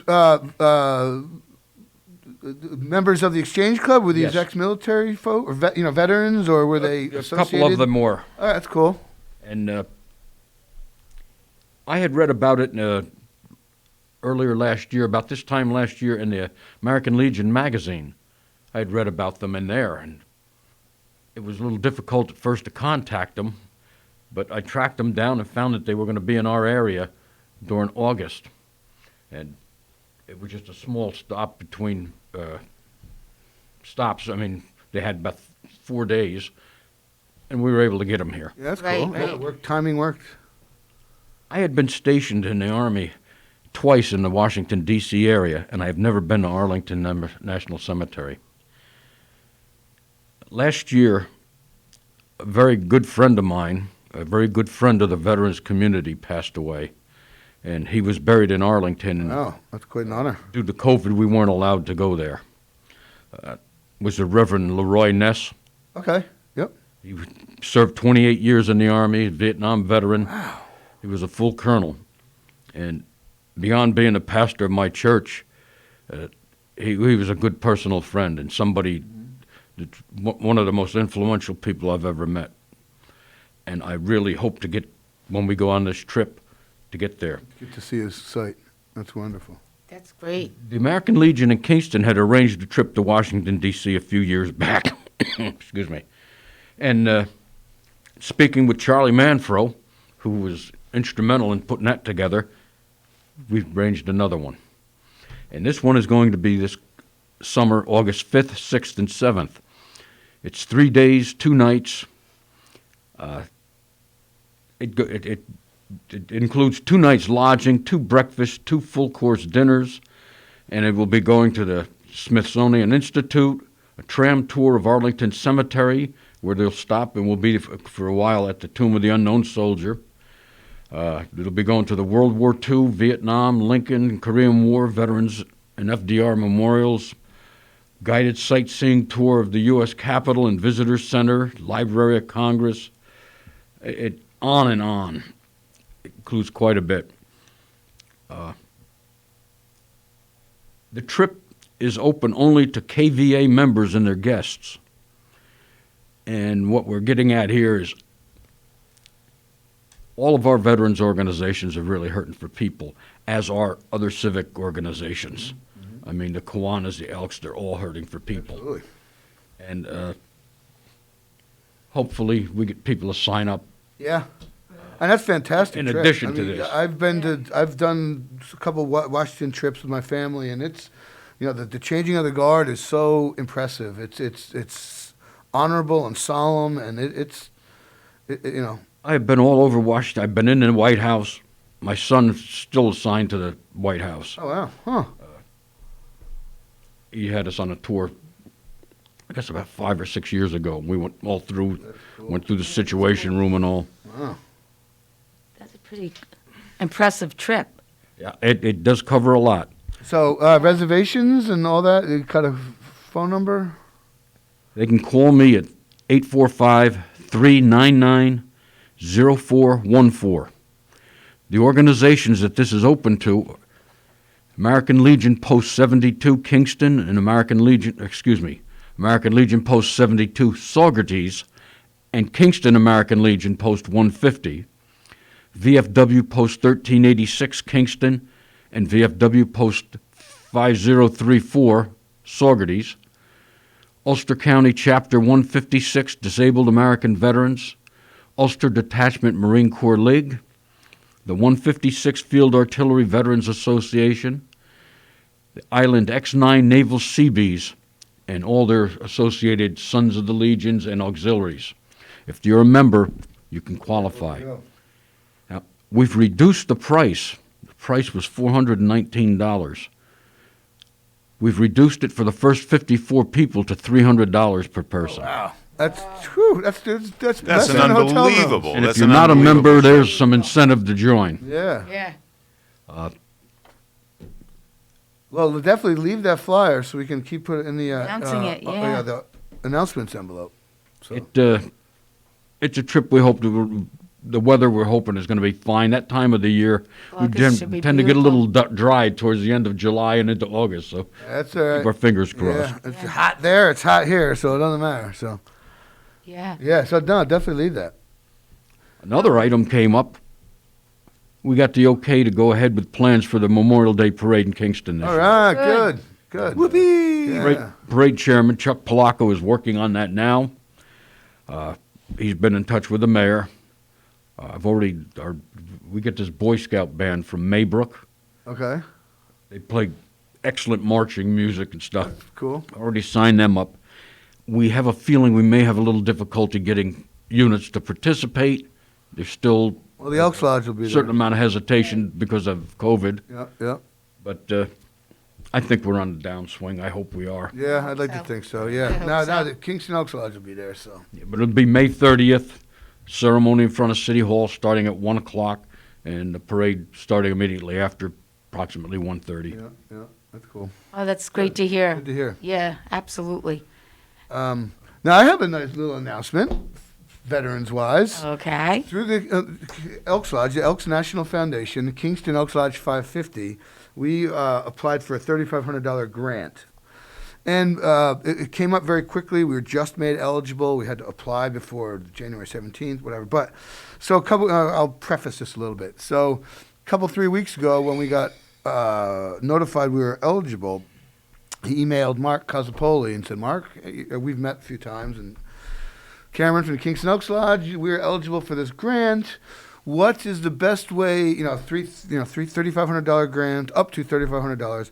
What is the best way? The best thing that we can make an impact for you and the UCVSA, Ulster County Veterans Service Administration. He said gift cards.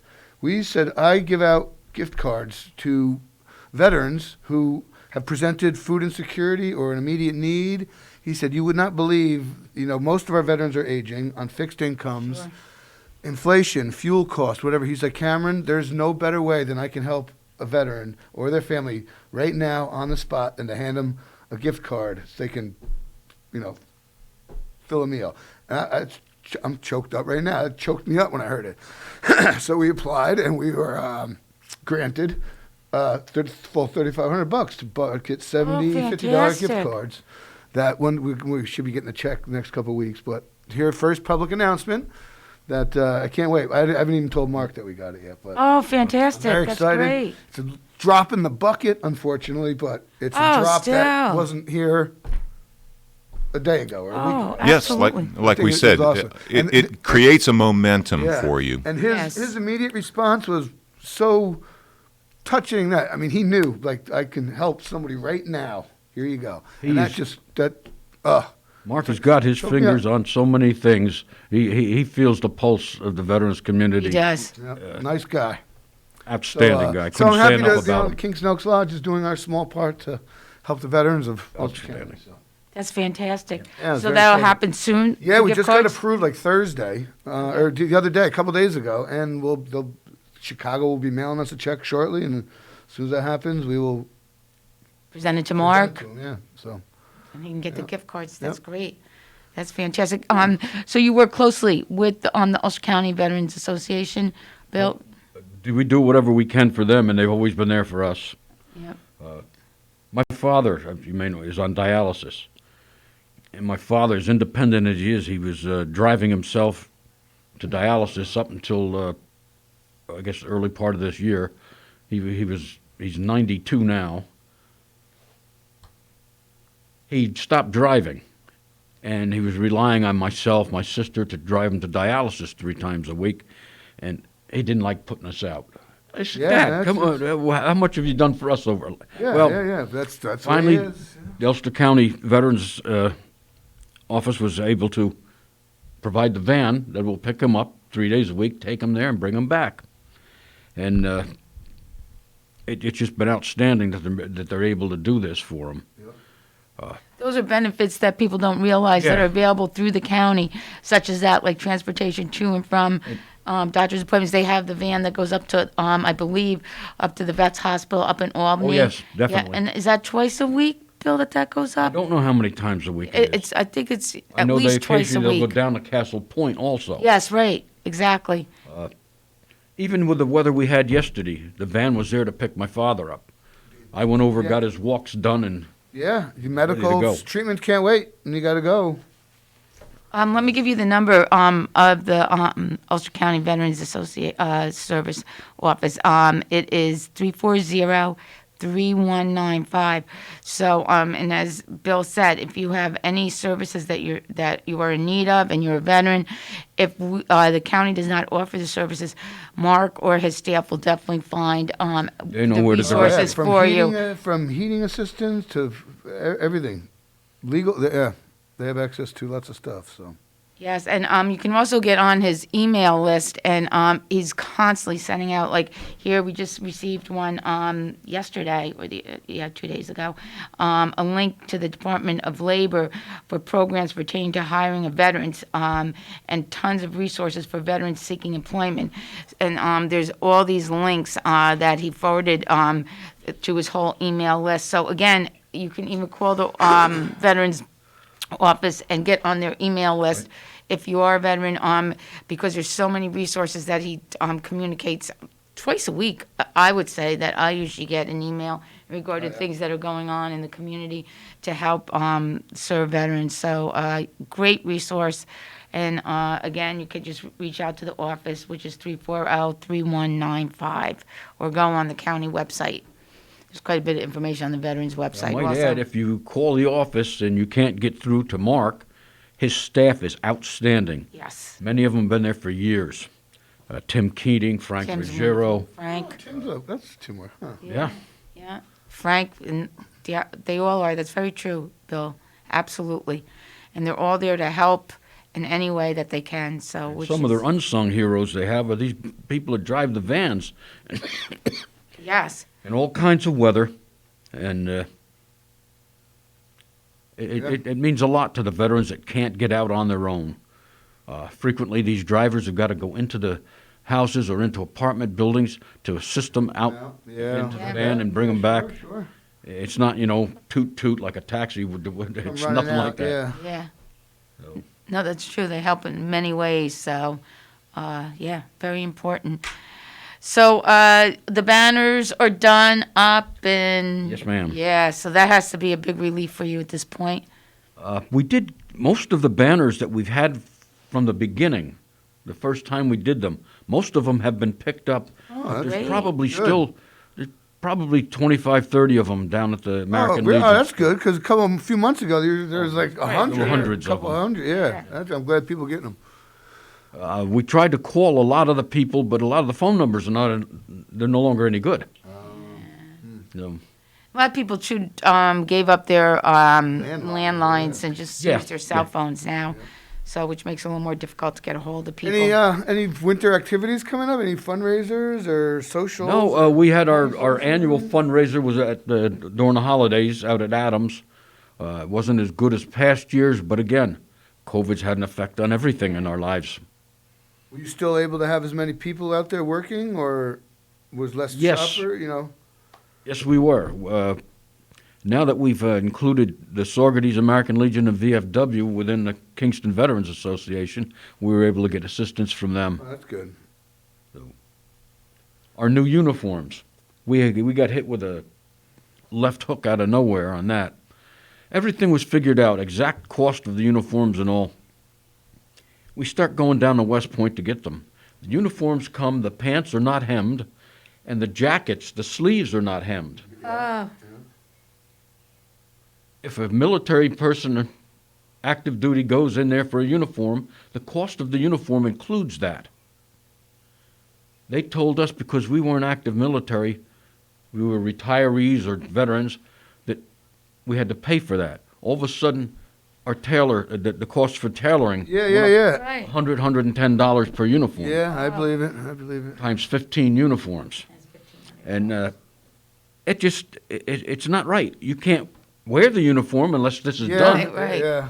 And they should have built that price into the cost of the uniform if that was the what case. doesn't seem right is that you're, veterans. You're Well, the thing that grabbed me $1 was trillion budget for hem the dang uniform. we are getting these uniforms so that we can provide a service that the active military, and this is all branches, is either reluctant or not capable of providing when a veteran is laid to rest. Occasionally, the National Guard or maybe the Air Guard from Stewart, somebody will provide one or two people graveside. We provide a rifle squad, men to go up and fold the flag, present the flag to the family, a bugler, the whole show.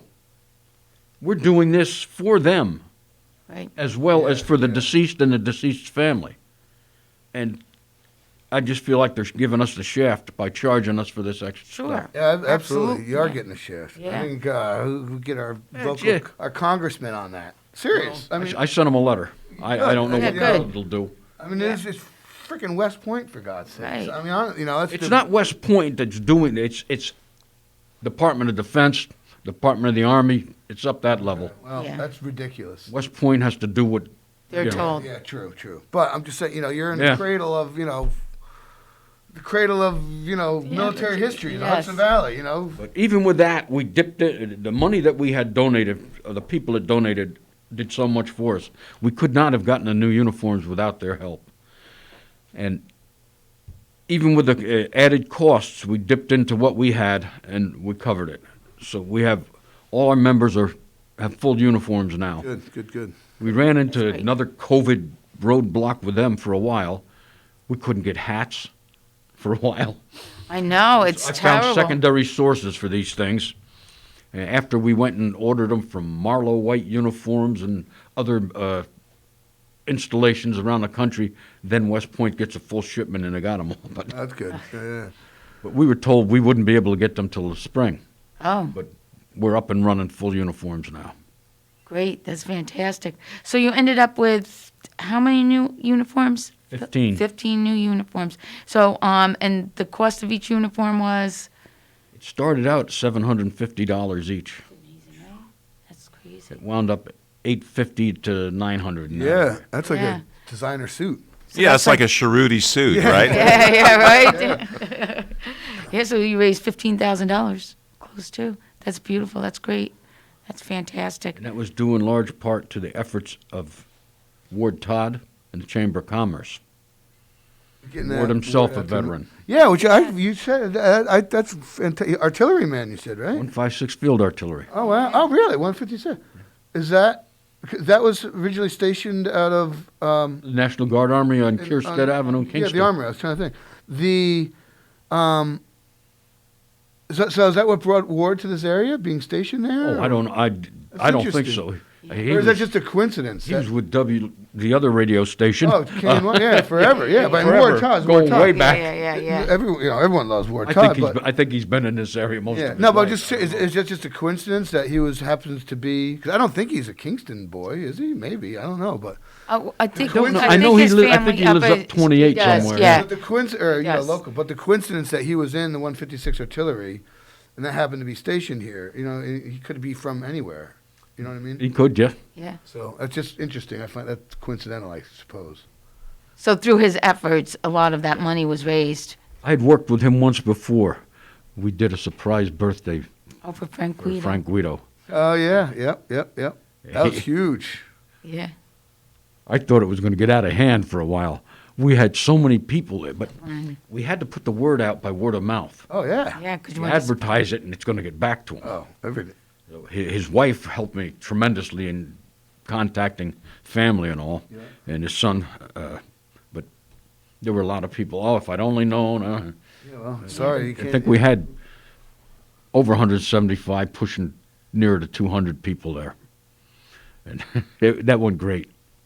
That's wonderful. Well, you'd like to thank the people that give to the veterans community. I mean, and I there's like so to thank many. anybody that I feel is out there doing for the veterans. Right, yeah, no, absolutely. That's for sure. We've held dinners for the Korean War veterans, for the Cold War veterans. Other organizations had already done recognition dinners for World War II and Vietnam veterans, so we wanted to make sure we covered everybody. And we had full dinners out there for the veteran and a guest or spouse or whatever, and we even came up with commemorative medals. That's cool. Oh, that's really nice. Yeah, no, absolutely. Bill, I know we're getting towards the bottom of the half hour. If you can give all your contact information, I know people reached out to me after the show and asked how they can get in contact with you. If you could do that again, that would be great. Sure. Probably the best way to get a hold of me is either by call my cell phone or text, and that's 845-399-0414. In evenings, I'm generally at home at 845-339-1486, and you can always call me up until midnight. I'm up after that too, but my wife. God bless you. My wife would get mad at the phone. Yeah, don't ring that You wake phone her after up. it. Just because you can't sleep, you don't got to wake her up. Well, that's great. I have to say, again, that trip is amazing. So anybody who's interested in the trip, please reach out also to Bill at those numbers. And the dates for that was, what, August 5th through the 7th? 6th and 7th. I tell you, Yes. those monuments at night are better than they are during the day. 'Cause Yeah, the I bet they're lighting and there's less beautiful. crowd. And this includes a The drive Korean War around at night. monument, I think, is the most amazing. Isn't it? It's. I saw it was like a fog. There was like a little bit of fog, and it was night, and it was winter, so it was like no one was around. It was moving. It's Amazing, huh? unbelievable. Got to go to see those at night, man. Series of statues of the. And it looked like they're walking out of rice combat. Out of the zone. woods or something. Yeah, it's unbelievable. It is so moving. Cool. So, Bill, keep up the good work. We got a couple minutes left, but you don't have. There's no any upcoming winter fundraisers or bingo nights or anything No, like that you guys do? I don't have the exact date yet, but the end of March, we will be having a ceremony, hopefully in front of the County Vietnam Veterans Monument at the National Guard Army on Kingston Avenue. Okay. Yep. Commemorating those that served in the Vietnam War. A couple of years ago, President Trump designated, I want to say March 29th. I'm not sure the exact date. It's I think near you might the be end. right, though. Oh, Yeah. really? As Yes. a Veterans Yes. Vietnam Remembrance Day, or what? Is it a holiday, or is it just a Remembrance Day? Or It's not a holiday like yet. Veterans Day, Memorial Day. It or will anything be, like that, yeah. But we will be holding a ceremony of some sort. It may be a simple wreath laying. It kind of depends on the weather forecast then. Yeah. We've been out there where temperatures are in the teens, and it's kind of hard, especially if you get somebody long-winded up there. Which March 29th. You are right with the date. Yeah. Yep, March 29th. What day of the week is that? I don't know what day of the week it is this year. Convert to the calendar very quick. I don't know. That's okay. So that date was chosen because it was the last U.S. combat troops departed Vietnam on that date, March 29th, 1973. Tuesday. It's a Tuesday. Okay. We may do it the weekend prior. Yeah. Yep. Make it so more people can attend. Yeah, so it's National Vietnam War Veterans Day. That's very interesting, March 29th. And it's based on when they left Vietnam, March 29th, 1973. Let's come back to you. All right. Yeah. All right. All right. All right, Bill. Well, we're at the bottom of the hour, and thank you for your time. And We won't see you next month. But oh yeah, you won't. Yes, enjoy your trip. Unless that your cruise gets canceled again. Well, let's hope not. I hope not. You're, out sunning yourself somewhere. Yep. So. Cool. All right. Thank thanks, you, and Bill. let's go to break. Thank you, Bill Forte, Kingston Veterans Association. Thank you so much for being with us today. And you're with us here with Nina Postupack and Cameron Rylance on a terrific Tuesday. And it's now at the bottom of the hour. It's 8:30 a.m. And you're with us at Kingston Community Radio, KCR, AM 920 and 92.5 FM, WGHQ. Tuesday, January 18th, 26 degrees right now here in Uptown Kingston. This morning's program brought to you by Robert Baum Commercial Realty, located at 79 St. James Street, Kingston, New York. Visit rgbaum.com for more information. rgbaum.com for more information about Robert Baum Realty. We'll be right back after these messages.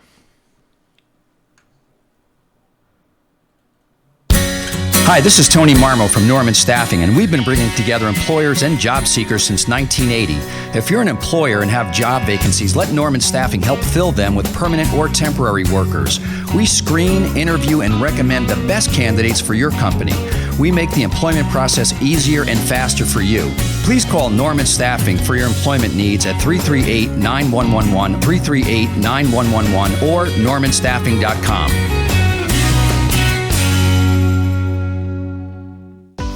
The Home Energy Assistance Program, known as HEAP, can help make winter feel a little warmer for income-eligible families.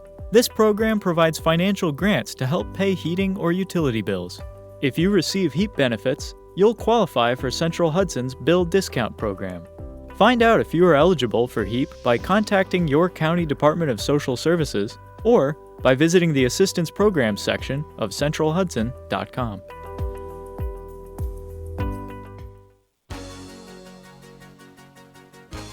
Hi, my name's Maggie. I'm from Copiague, and I support Kingston Community Radio, and so should you.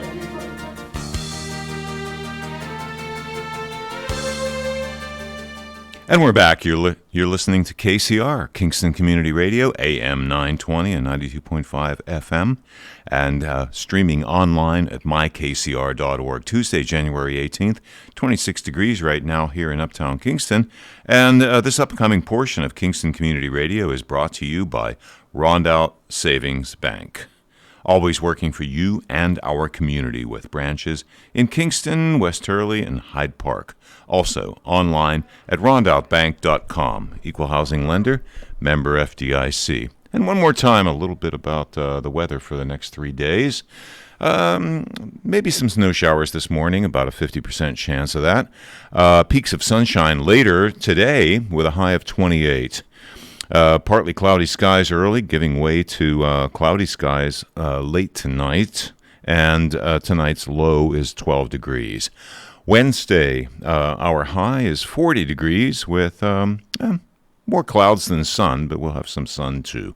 And Wednesday night, cloudy with a few flurries or snow showers possible, about a 25% chance of that, with a low of 27. And Thursday, a high of 30 degrees. Cloudy skies early, then partly cloudy in the afternoon, and a morning high of 30 degrees with temperatures falling to near 20 degrees throughout the day. And we get a single-digit number for Thursday night, bitterly cold at 2 degrees. So bundle up. You're with us here at KCR, Kingston Community Radio, AM 920 and 92.5 FM. Let's get you back to the on-air studio with Nina Postupack, Cameron Rylance, and Christine Hein. And we're back, the home stretch.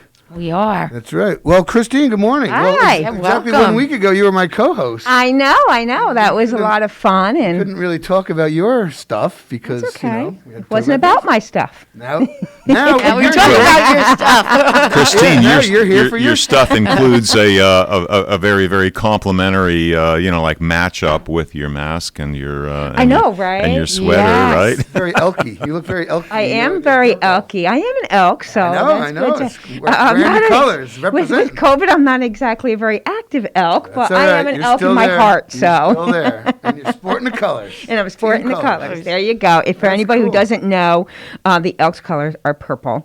So I have purple on today. Yes. For those in Radio Land that aren't watching us. That's right, with a mask that matches, with right? a mask that matches. So Très chic. there you have it. So how are you? What's going on in the last week? I am well. What's going on in the last? Gosh, I feel like that was like just ago. I yesterday, know. but so long ago, right? Because everything happened so much, and we've had the storm and everything. And so, for those that don't know, I am the director at People's Place, which is located at the corner of St. James Street and Broadway, and we have a community cafe, which is open to everybody. All of our programming is open to everyone. If you feel like you have a need, then you should definitely come and use our services. The thrift store is open to everyone. That's located at 17 St. James Street, so you go in the parking lot across from Keegan Ales. And I am always floored at the folks who think they can't shop there. And I say, well, if you like to thrift, do you go to the big box thrift stores or, a little one down the corner or something? And they're like, oh, yeah, of course. I said, then I don't know why you wouldn't go to People's Place, because any donations that are made to People's Place and anybody purchasing items through the thrift store are helping fund our 23 programs that we offer. So that's a nice way to help support and donate to People's Place and support the programming is by donating or shopping at the thrift store. And with the way the world is going, and we are very green. Everything we have is recycled, repurposed, reused, right. And you're helping to be a little kinder to Mother Earth. And what's your hours at the thrift store? So at the thrift store and the food pantry, we are open Monday through Friday from 10 to 1, and also on Wednesday evenings from 5 to 7.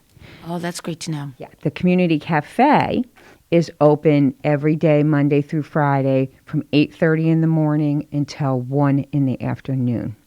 So those hours are a little different because we want to cover breakfast. Right. And then, of course, we have the Wellness Empowerment Center, which is above the community cafe, and that is by class.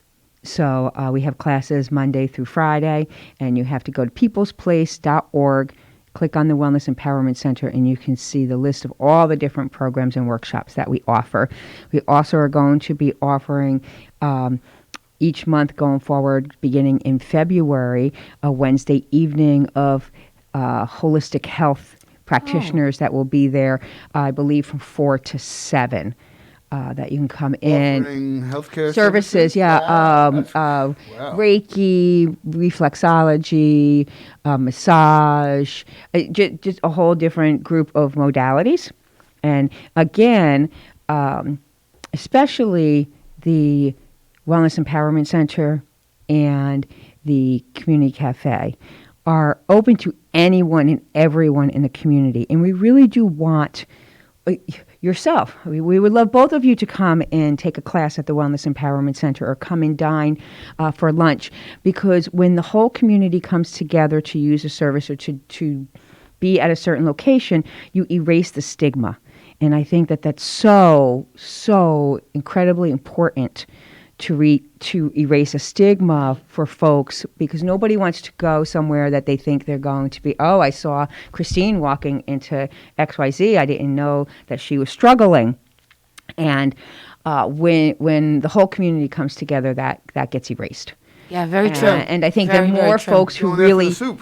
Right, and the ideal would be, hey, they got great food. Let's go here. Right. We do have great food. Yeah, they do. Our chef makes everything fresh every single day.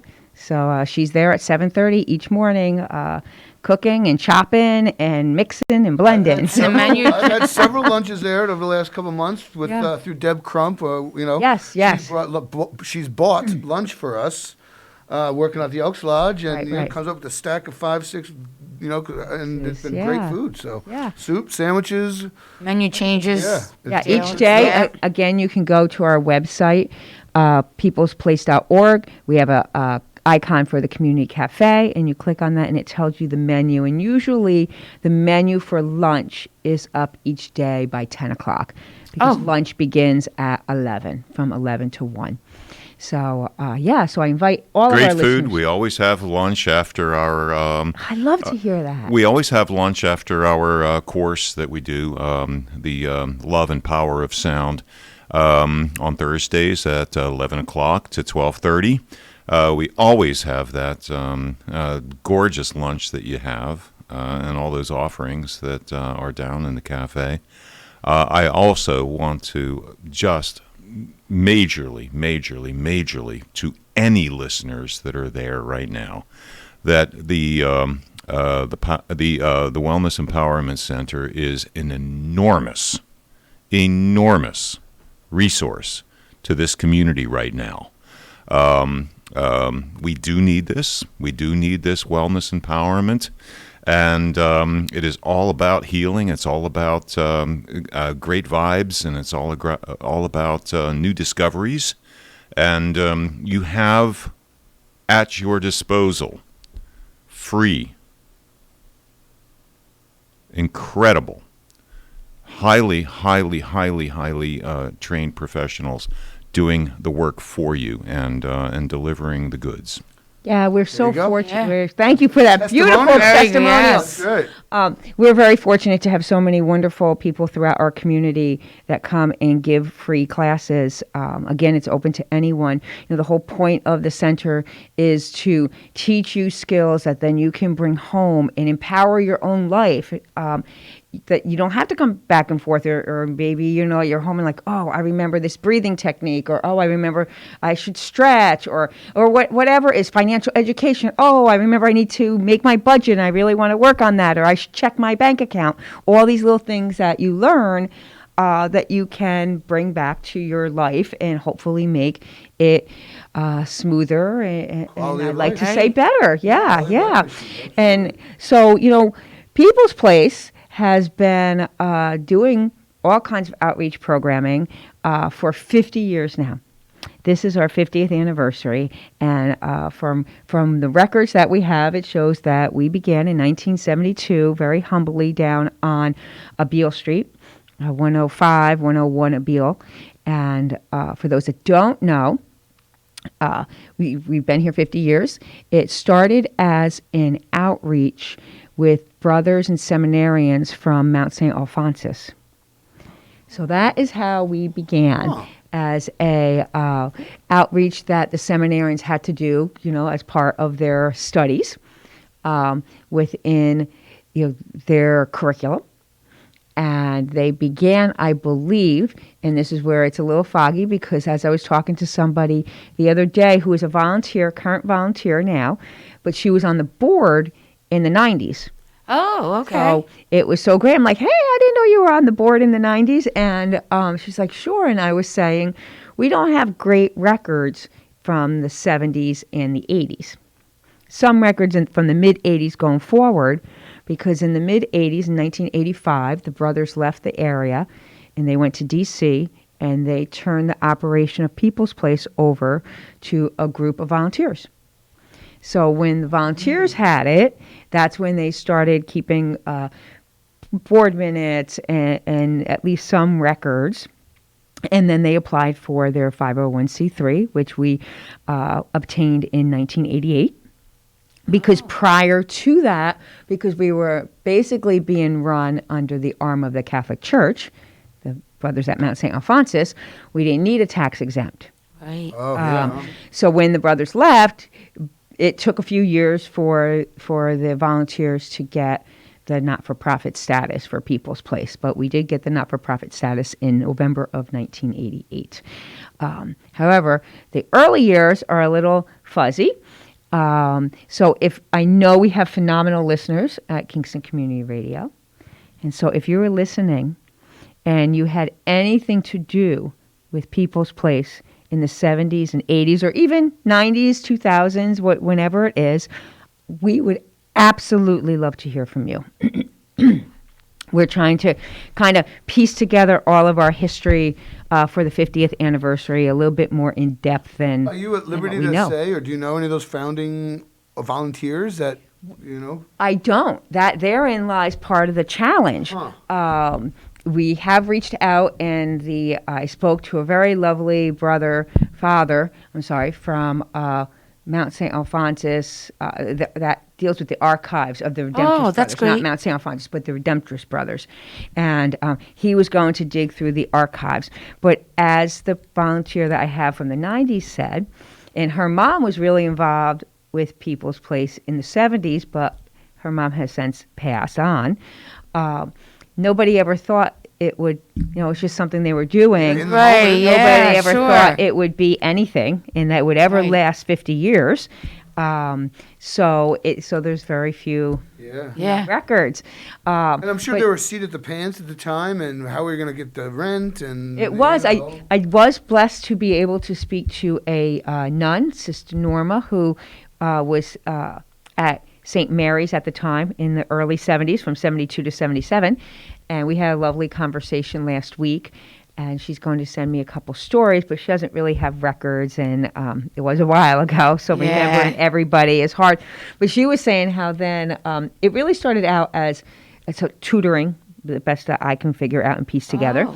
And then they realized that the kids were hungry. And interestingly enough, from the earliest records I can find, and some newspaper clippings from the early 80s where they talked about, they did a couple of things for some volunteers. They always asked some monetary amount for clothing. 25 cents was what the article had said at the time. And so clothing, they had a thrift store then? They did. Oh, okay. They did. They always had some kind of thrift store going, it seemed, or at least once they started with clothes. And the food mostly came from donations from the different Catholic churches when the brothers were active. And also once they left, it was St. Mary's Church was heavily involved at the time also, and I believe St. Joseph's. So it went from Beale Street, Christine, then up to Broadway? Yes. So it went it went from 101, 105 of Beale Street, then to Lower Broadway. I think the number was like 71 or something like that. What's 105? What's 101, 105? What's 101, 105 Beale Street now? Armadillo, isn't it? It is a couple doors down from Armadillo. Okay. Yeah. Okay. Yeah. Oh, fantastic. Okay. And then they went to Midtown, which is where the Broadmoor is. Oh, all right. Right, kind of across from the that. gas station. Yeah. From the gas station. There's a cell place in there now or something. There's place or something in there now. There's Tildy's Kitchen is there. The Metamorphosis moved there. Okay, There's a couple places there. And then they moved to where we are now as a renter in early 2000s, like 2005, I believe. And then we were extremely fortunate. I really say like the board was so phenomenal with their foresight that we were able to purchase the building when the property came up for sale 6 years ago already. It's almost 6 years. It's almost 6 years, I think, 5-6 years. So we have our forever home finally. And with our Forever Home, we have been afforded the opportunity to expand our services and open the community cafe, open the Wellness Empowerment Center. So what an amazing journey and what an inspiring story when you think about how it started 50 years ago and where you're at today. Just a great celebration of 50 years of community giving back. Of all the folks that have helped and been helped and had been helped and then became helpers. And you see that trend over and over, that cycle over and over and over again, where folks maybe needed a little bit of assistance and then became volunteers. Yeah. So if you're listening out there, I would love to hear your stories of People's Place, what your experiences were, whether you were a volunteer, knew somebody who was a volunteer. A caller. So. Okay. Good morning, caller. You're on the air. Good morning, ladies and gentlemen. Hey, George, how are you? I believe one of the old directors of People Place was a lady by the name of B. Koski. Yes. Yes. And she lives over here in Ulster Park, New York, on Lindorf Street. What era was that? Do you know? Offhand, no, I do not, but I remember her telling my wife at different times, 'cause my wife goes over there just about every evening, because she's in her 90s. Yes, and that she was one of the old directors of People's Place. Yes, she was a director after George Casson, and she had been a volunteer there for a long time in the 80s. And then she became the director, I believe, in the mid-90s, early to mid-90s, all the way until, I want to say like 99, maybe even a little bit later than that. She was very, very a big driving force in People's Place, growing forward, staying afloat. She was there when they expanded, when they moved to Midtown. They were in one of the spaces, and she was there when they expanded to all three spaces in Midtown. So yeah, she is a phenomenal asset to not just People's Place, but our community in general. Yes, big shout out to Bikoski. She's one of my neighbors too, so she's a very nice person. We've known her and stuff for years and everything else. So I just wasn't sure if you knew of her. So, yes. But B's a fantastic person. Yeah, wonderful. Thank you so much. So, okay, so you guys have a great day. Oh, thank you. If you think of anything, let us know. Yeah. Thank you. Thanks for listening. Okay. Yep. Bye. So, so my email is director@peoplesplaceuc.org. So you could email me, or you can always call us at 338-4030. Or we love visitors. Even with COVID, we're very cautious. Everybody has to mask up. We have hand sanitizer when you walk in. But if it's easier for you to come in and tell a little story, face to face, just so be it. Stop on in, and we will love to hear it, either myself or one of our staff members. We really want to try to put something together, and that's what I was saying. Whether you were a volunteer or even a recipient, we have a lot of folks who will come up to me. We have a couple of board members now who say, they are so committed to People's Place because growing up, their family used People's Place. And they're successful. And that's what we're all about, helping people out along the way to become, successful participants in our community. And one wonderful thing to give back like that. That's amazing. Absolutely wonderful. Are you planning on any particular big gala or open houses or some sort of celebration? We have so many things in the works, and when I was waiting to come on in, I was listening, and I was thinking to myself, I have like 5 pans in the fire, but the wheels have not really been greased enough to be moving as quick as I like them. And I don't really want to put anything out there in case it doesn't happen, but we have a few different outreach programs that People's Place is going to be doing that we haven't before. And by February, I'll be able to tell you all of or at least a part of the information. But yes, we are planning on doing a few different events to celebrate our 50th anniversary. We're going to have a birthday party. House birthday party. Yes. Different things like that will, reach out that we want something that all people of the community can feel that they can participate in some Candles a way. lot, Yeah. You have to get your whole board around there to blow out 50 candles. I know, right? Yeah, I think it's very exciting, very exciting. I did get the pleasure of meeting one of the someone who was a brother, a seminarian, I should say, at the time. He was at People's Place in 1977. Oh, and so 78. that's great. Yeah. And his name is Joe Pachora, and he was fabulous. We friended each other on Facebook several years ago because we have a mutual friend, and he finally had to come to Ulster County for a wedding in the fall. Okay. And so he reached out, and so he came, and he spent about 2 hours with us, and we gave him a tour, and we chatted about what People's Place was then, and I had always thought he was one of the founders, and that's when I found out that he wasn't. And it had already been in existence for basically 5 years before he got there. So he could tell us what happened when he was there. And one of the sweet things that Sister Norma told me when I spoke with her last week was, and also the brother or the father from the Redemptress, who's going to check their archives, is that every person they've come across that worked and had any involvement in People's Place from the 70s and 80s, they all talk about it so fondly. And they all chat about like what a great time they had when they were working on that project and when they were involved in People's Place. So I thought that was really wonderful. One of the stories she told me was that one day they decided the kids needed to go to the Catskill Game Farm. So she just put some kids in her car and drove her to the Catskill Game Farm. I'm like, you could never do that in today's world. But in 1973 or 4. Yeah. There's not a seatbelt for every child. Christine, was it always called People's Place? It was. Always. As near as we Always. can tell, Yeah. it was always called People's Place. Wow. And I think there was a "the" in the front of it, and it's funny because when sometimes certain reporters write about it, they'll call it the People's Place.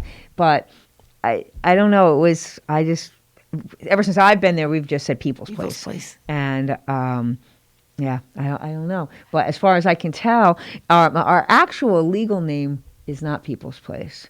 When they had to do their 501c3, it's Kingston Self-Help Center, DBA People's Place. Oh, isn't that? I'm Yeah, sure must People's have Place been. was taken by 1987 Yeah. when they applied for it. So again, if anybody listening knows anything about any history, it doesn't matter from the 70s, the 80s, the 90s, 2000s. If you were there when I first got there in 2012, this will be my 10-year anniversary in May. Oh my gosh, I would that's still amazing like to, too. I would still like to hear from you and chat with you about your experiences, or just call and say hello. I miss so many of the most beautiful thing I think about being at People's Place for myself is that I got to meet so many different folks. And you really do feel, when you hear the stories about how you've affected people's lives, that's wonderful. But it's meeting and befriending so many of the volunteers. Right. I think the hardest thing about being at People's Place is I have lost so many people whom I consider dear friends. Yeah. But what that shows is for the folks that come to People's Place and volunteer and even use our services, I've lost some really sweet people that I became friends with that I'd see every month, or, even some people just came in every day to say hello that have since passed on that used our services. It just shows that you really do make these human connections, and I think that is a huge part about what People's Place is about. It's not just the food that we give away for free and the meals that we provide and and the wellness, the tools that we try to teach people to make their lives better, or the clothing that we give. It's the human connection. And I think so much of that is missing right now. Yes, and COVID just more makes important now than ever. And so I have seen people who didn't know each other at all, who came to volunteer, become truly best friends. And that is probably the most beautiful thing. Yeah, I would say that it's very, very, very cogent and significant that that you have everyone in the community coming. Yes. Not just, and that is a beautiful thing. People that are in the cafe, for instance, could be millionaires or struggling. Correct. And it doesn't matter. Right. It just doesn't matter. That's what's beautiful about the community of People's Place. Right. And you just never know when, before COVID and we had more diners at the cafe. Now we do takeout also because there are people who are very, nervous about being. And one thing with the cafe is there's no prices for anything. If you want to donate, you can. There's a very discreet little donation box at the end of the counter, but there's nothing anywhere that gives a suggested donation price. And you are not asked, can you donate? It's totally, you come in, you get your food. If you want to stay and dine, we do have dining now. It's limited, but I think it's seats for like 20 people. But before COVID, I'd be down there and I overheard one day, like one person was eating, another person was eating next to them, and they were talking about something with me, and all of a sudden the person next to them knew a place that this person could go, and they started explaining it to them, and I was like, this is what it's all about. Right. This is what it's all about. People helping each other, community helping one another. So it is very important. So anyway. So it's 50 years. Yes, thank you. Call Christine with any updates, any history, anything about People's Place. So thank you so much. Yes, thank Nina, you. great to have you back. Thank you, Cam. And, Everybody have a terrific yeah, man. Tuesday. Yep. All right. See you All next right, week. Dan. Dan, take it away. Thank you, Christine Hein and People's Place, and thank you, Nina Postupack, Cameron Rylance, for bringing us a terrific Tuesday. This last portion of Kingston Community Radio has been brought to you by Rondout Savings Bank. Rondout Savings Bank, always working for you and the community with branches in Kingston, West Hurley, and Hyde Park. Also online at rondoutbank.com. Equal housing lender, member FDIC. Thank you for sharing the morning with us. Participating in Kingston Community Radio, KCR, AM 920, 92.5 FM, WGHQ. And we thank Pamel Broadcasting for giving us this time, 7 a.m. to 9 a.m. each weekday, to bring you Kingston Community Radio. Talk radio at its best, inspire discussions of, by, and for the community. Thank you, Nina Postupack, Cameron Rylance, for bringing us a terrific Tuesday. We invite you to be with us tomorrow morning for a Super Wednesday. And until tomorrow, we wish you every success in building and developing Kingston and all our neighboring communities in Ulster County. We now return you to Magic 92.5.